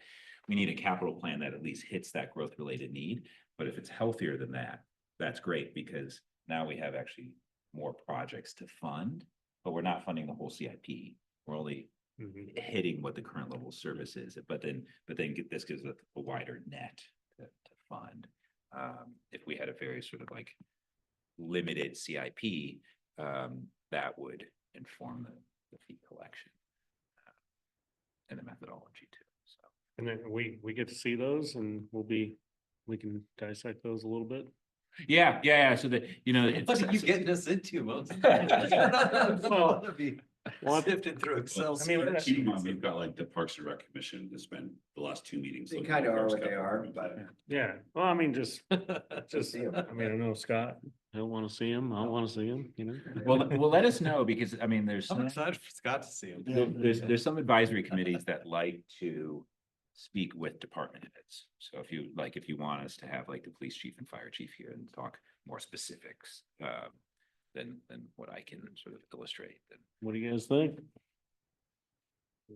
This is a 5-year thing, personally, I would like to see that, I think that would be great, I mean, It'd be interesting. well, because if we're gonna recommend 100%, or whatever we're gonna Yeah. recommend, we have backup to justify, instead of just, well, that number looks good, or the capital improvement project seems justified, or whatever, that would help me, but, you know. I do not have the expertise to know or not know what a department head put together. I think probably in most cases would be, but it would be sort of interesting. And I guess we'll see it sized up. I mean, not that we want to like cut their plan Yeah, apart yeah. and like ask them to justify their plan. I think it's just, yeah, it's really the council's capital improvement plan. I mean, it's a transportation master plan, a parks master plan. So typically you'll see the whole laundry list of projects with numbers. And then, like Colin was saying, the fees aren't gonna cover all those, but it gives the city the flexibility when we collect those fees to have places. And those are publicly posted on the site, right? Once they're Some of them. up. Yeah, I think there's a Even few today, up some of them. now or up. Yeah. The council's adopted, So fair. Okay. but yeah, you'll see them and, you know, I think it's good. You know, you folks are the future leaders. Many people who sat at this table are move on to council and elected officials. So the more you understand how it works and this dysfunction of it, financially, the better. But the subtle beauty. Could you just say something City real quick administrator. about the water and sewer connection fees? Because there's no impact fee for those utilities. And when you apply for a building permit, you are charged a fee. It's called enough, the user facility. So where are we? I mean, is that settled? Is that good for 5 years? Is that in the works to be reconsidered? We just did a new rate study, I think 2 years ago, 2019. Those are pretty much set. We do those every few years. They're separate from the impact fees. The only reason you're looking at this is because the statute says Look at this. we need to have a impact fee advisory committee. Just off the top of your head, what is the combined water and sewer? Far less than drilling a well or putting in a second. No, but I'm just curious, like what we've kind of speculated, it used to be 5,000 for a single family home. For a single family home right now, it's around $20,000 total for NUFs and for diffs. So around 16 for the water and sewer together and about 5 for. Oh, so the water and sewer is remarkably greater than the thing we're talking about and probably will Total still permits for be. a single I family. mean, home when is you're all about done with this. Between 18 and 20,000 right now for your permit fees. Your Okay. hookup. and development. Yeah. So Yeah, so the it's- water and the sewer is just on a relative, that's what I was looking, on a relative basis. That's always going up. Water and sewer just gets less there. Good question. So the scale will be sliding based on square footage, not on 1,000 or Yes. 1,500 to that, it'll Yeah. be, so 1,100 will be a little more than 1,000. Well, the groupings, it'll be on the, well, at least right now, how we set it up there's those 5 groups right there. Certainly, I mean, basically, we have this fitted line curve. Oh, And so we can plug in different square footage boundaries. And we do want that to sort of match up with like growth trends that you see. So like, for example, City of Nampa, their median home was 1,400 square feet. And so maybe it makes sense for us to sort of draw the line at 1,500, so that 1,400 doesn't pay the same as a 1,900. Sometimes that's a little, nebulous. But so speaking of staff is like, well, we don't get too many homes bigger than 4,000. So let's sort of cap it there. We want to add a little bit more on the smaller side. It's like there's some burden on the admin at the city side to, they'll have, instead of, okay, every single family home is this, multifamily is this. They're gonna have to go by application to see the square footage and the group that they're in. Is there a lot of 1,950 square foot homes because of this?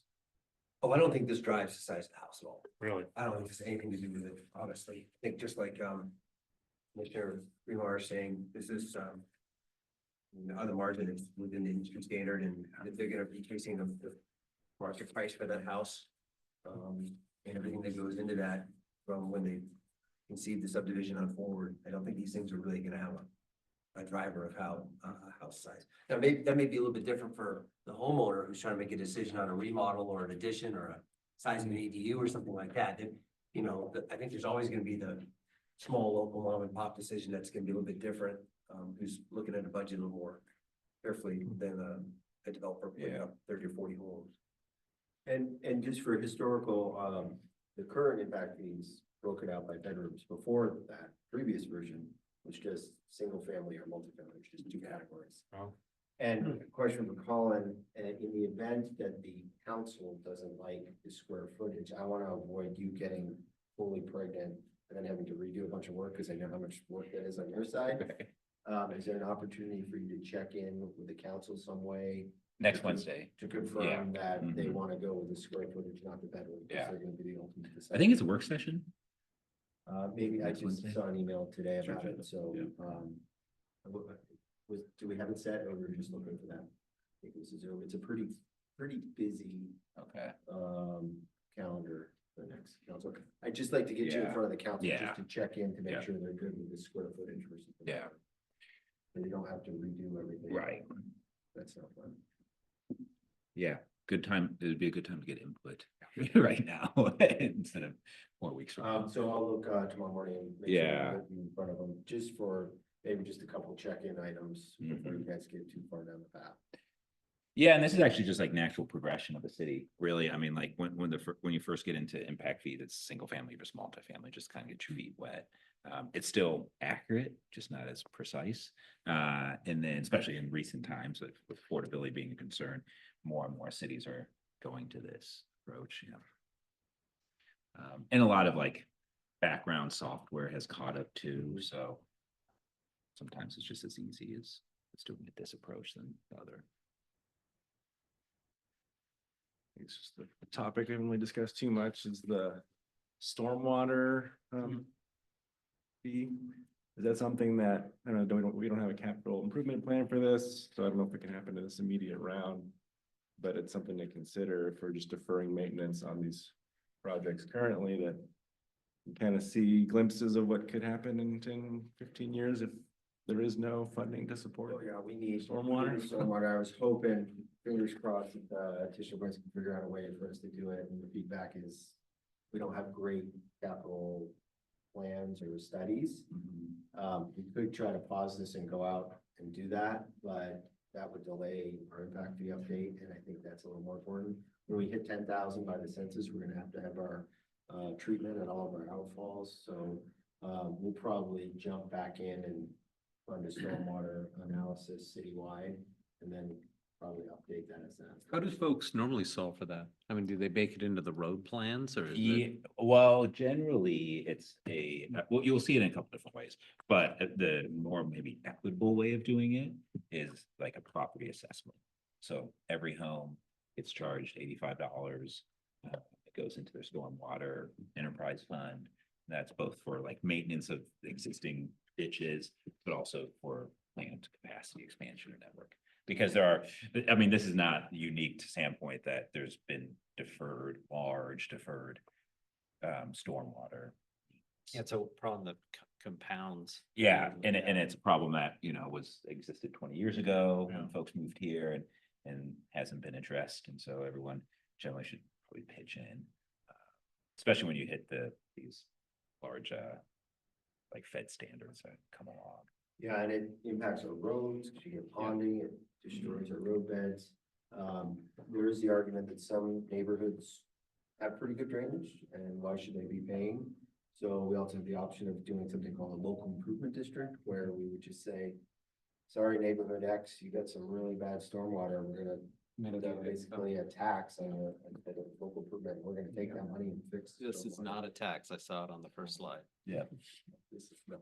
So, a local improvement district is actually, you pay it, or it goes on your tax bill and say, I mean, Yeah, gotcha. Yeah. typically not super popular. But if you ever wanna leave public office quickly, enact one of those. Yeah, right. So it's complex.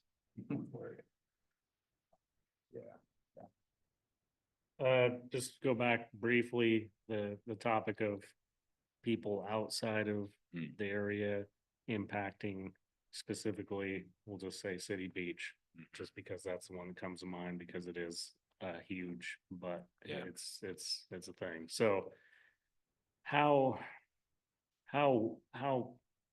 wide can we go on the impact to change, like, because it's different than like Hickory Street Park, it's really small, it's a neighborhood park compared to City Beach that's at times is like maybe 80-90% outside of Sandpoint city limit use. So at the moment, what I've done is said, okay, there's 12 months in the year. 3 months of the year is peak time, and that is occupied by most, like 80-90% of people that don't live in Sandpoint. And so I've removed out what ends up being 25%. So 25% of the year, 30 or 3 months, from like the acreage of City Park and the amenities at the City Beach Park. And saying, well, this is probably a pretty sort of back of the napkin approach, but there's no other data behind it. Conservatively, sometimes we even just remove that from the level of service analysis, but there was a discussion with staff is like, well, people still use it during non-peak time. The residents go there and use it. And so we want to still account for that level of service, but we have to discount it some. So that 3 month, like removing the 3 out of the 12 months, the calendar, sort of like a general way, with the rec center, we'll actually have user fees, because city's different, being charged different than unincorporated residents. So that's, great for input. Like, yeah. Is there currently any system for collecting area of impact or fees for the city's area of impact? Not yet, but this would open that up, right? Is saying, well, the city's acknowledging that a portion of their facilities are used by unincorporated residents. We would need to go to Bonner County and have a similar sub-area study for say our ACI or AI. And then they would have to collect those on their building permits and then transfer them to us for the projects that we've identified. It's a really good idea and something we should aspire to do, because that growth west of town, especially on the roads, Pine, Baldy, Gooby, Ontario, once growth keeps going out there, all those are gonna be broken. And it's gonna be growth, it's gonna cause all those underpasses having to be widened, and we shouldn't have to pay for that, the growth that's happening out there, so. Yeah. I live long enough, or someone else get. Go ahead. You were talking about the, City Beach, talking about outside use. What about Memorial Field? Well, I mean, any of these parks that come to mind, We that just- should be, yeah. I don't live in Sandpoint, so I'm not, yeah. Just like yesterday. I mean, there wasn't that whole use all day yesterday was totally people out of the city. Mostly, yeah. They do charge fees for that, but Oh, okay. But I just wondering, you were talking about the, So there's direct fees for the use of the facility, which I don't pay for it, but, that is a direct way. And I mean, I say that's being different than City Beach where there's no way to charge anything currently. Yeah. I'm thinking like a future hotel owner. We're going to increase the level of service. And I'm gonna charge some pay transient parking. accommodation or tourist tax or whatever it is that the city has, and they got some, I don't know what it lodge is. tax. Lodging tax. Yeah. They can charge, and they're gonna say, maybe they're gonna say something like, geez, I have to charge this on behalf of the city to pay for the impact, I don't know, pay for something that has to do with my people, my customers coming and spending the night at my hotel. Why do I have to pay this other thing? Well, they typically go to other things. Well, one of two, yeah. Well, Tell me what the difference is. Go ahead. Well, if it's going to, like if it's a lodging tax, if it's just going to the general fund, that is going to operations. But why, isn't there some underlying rationale for charging a lodging tax of whatever it is? What is it? Our top lodging tax 14% right now. 14%. And it goes, some of it goes to our EMS, because when they come in, there's a higher demand for personnel. So it covers operating costs. Yes. It's Some it's of it not goes to it's fire. not to pay for, it's, And then some of it goes to supplement. Okay. the sidewalks. okay. Yeah. So So when the buckets are separate, right? But importantly, like if they, like in Victor and in Driggs, they had a local option sales tax. That was, part of it was going to pathways. And so we had to like do this analysis of like how much of the sales tax is that new homeowner gonna spend that's going to the same thing that we're charging the impact fee Got it. for. No double dipping. got my answer. Yeah, Thank you. yeah, Okay. yeah. And I mean, we hear that a lot from the development communities. I'm also generating sales tax that's going to stuff. But most of the time it's going to the operation side of the pie, and we're only focused on the small sliver of the pie. Or if you took delivery of 50,000 board feet of lumber, technically had to pay sales tax. In Sandpoint, as a homeowner, I'm kind of already paying maybe for some of it, then those general fund dollars or. Mhm. Or luckily, the amount of money that comes back to us. It's 0.03%. Every $1,000 is $3. That's what we get back on sales tax. 0.3%. On the 6%. Yeah. Yeah. Yeah. And then they distribute it based on population.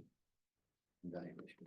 So it makes our life easy because typically there's no credits because it's so lean. The revenues from cities are so lean that there's. Which is a nothing great out there. educational opportunity. If you hear people say, I come into Sandpoint and spend.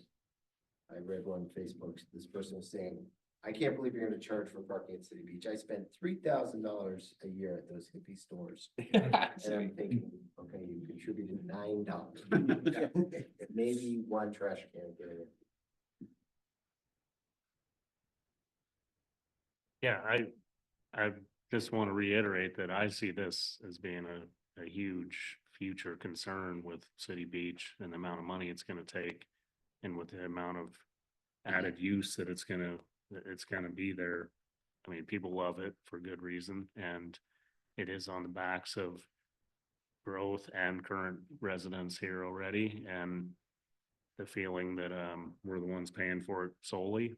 And frankly, I don't spend a lot of time at the beach. I think a lot of people in town do, but I think people from out of town, especially Bonner County, as a whole, probably spend as much time there as city residents do. So I know there's probably no direct way to change that with this. Well, you can if you talk to your county commissioners or friends or relatives who live in the county. Since the county doesn't provide any parks except for Garfield Bay and a little one in Goose River for their county residents, we could suggest that the county commissioners start buying and developing parkland That's it? So the Sandpoint residents, it. I didn't know that. so the Sandpoint residents don't have to provide parks and park lake access for 50,000 Bonner County residents. Talk to the county. That's my jaded perspective. But that doesn't send money to Sandpoint, so. I guess where I'm at is I just want it on the record that there is no way for county residents to pay for City Beach besides use fees directly to them when they use it. We put up a donation. Yeah. box. A donation, yeah. I mean, some of these rec centers pay for themselves. Some of them generate surpluses, right? Because they bring in so much use from outside of the city. Yeah, I don't want to say City Beach is like unique, because I'm sure there, Coeur d'Alene has something similar, but not as good. But it's a unique place, and that's why it is, popular, so. It's not like you can compare it and say, well, these other places are free too, but because they're not, there's no other free place that I know of. Jason, have you found any free Portland place? City was $3 an hour to go there. Yeah, and you can't ever park anywhere. You park somewhere else, far away, not right at the beach. You're getting into Tuesday's agenda here. Gentlemen, I'm gonna be leaving the meeting. Thank you. All right, any further discussion? Thanks, Mom. Okay, you done? I'm done. Okay. Anybody else? All right, no further businesses with this committee. We'll now adjourn the meeting at 7:40 PM. Thank you.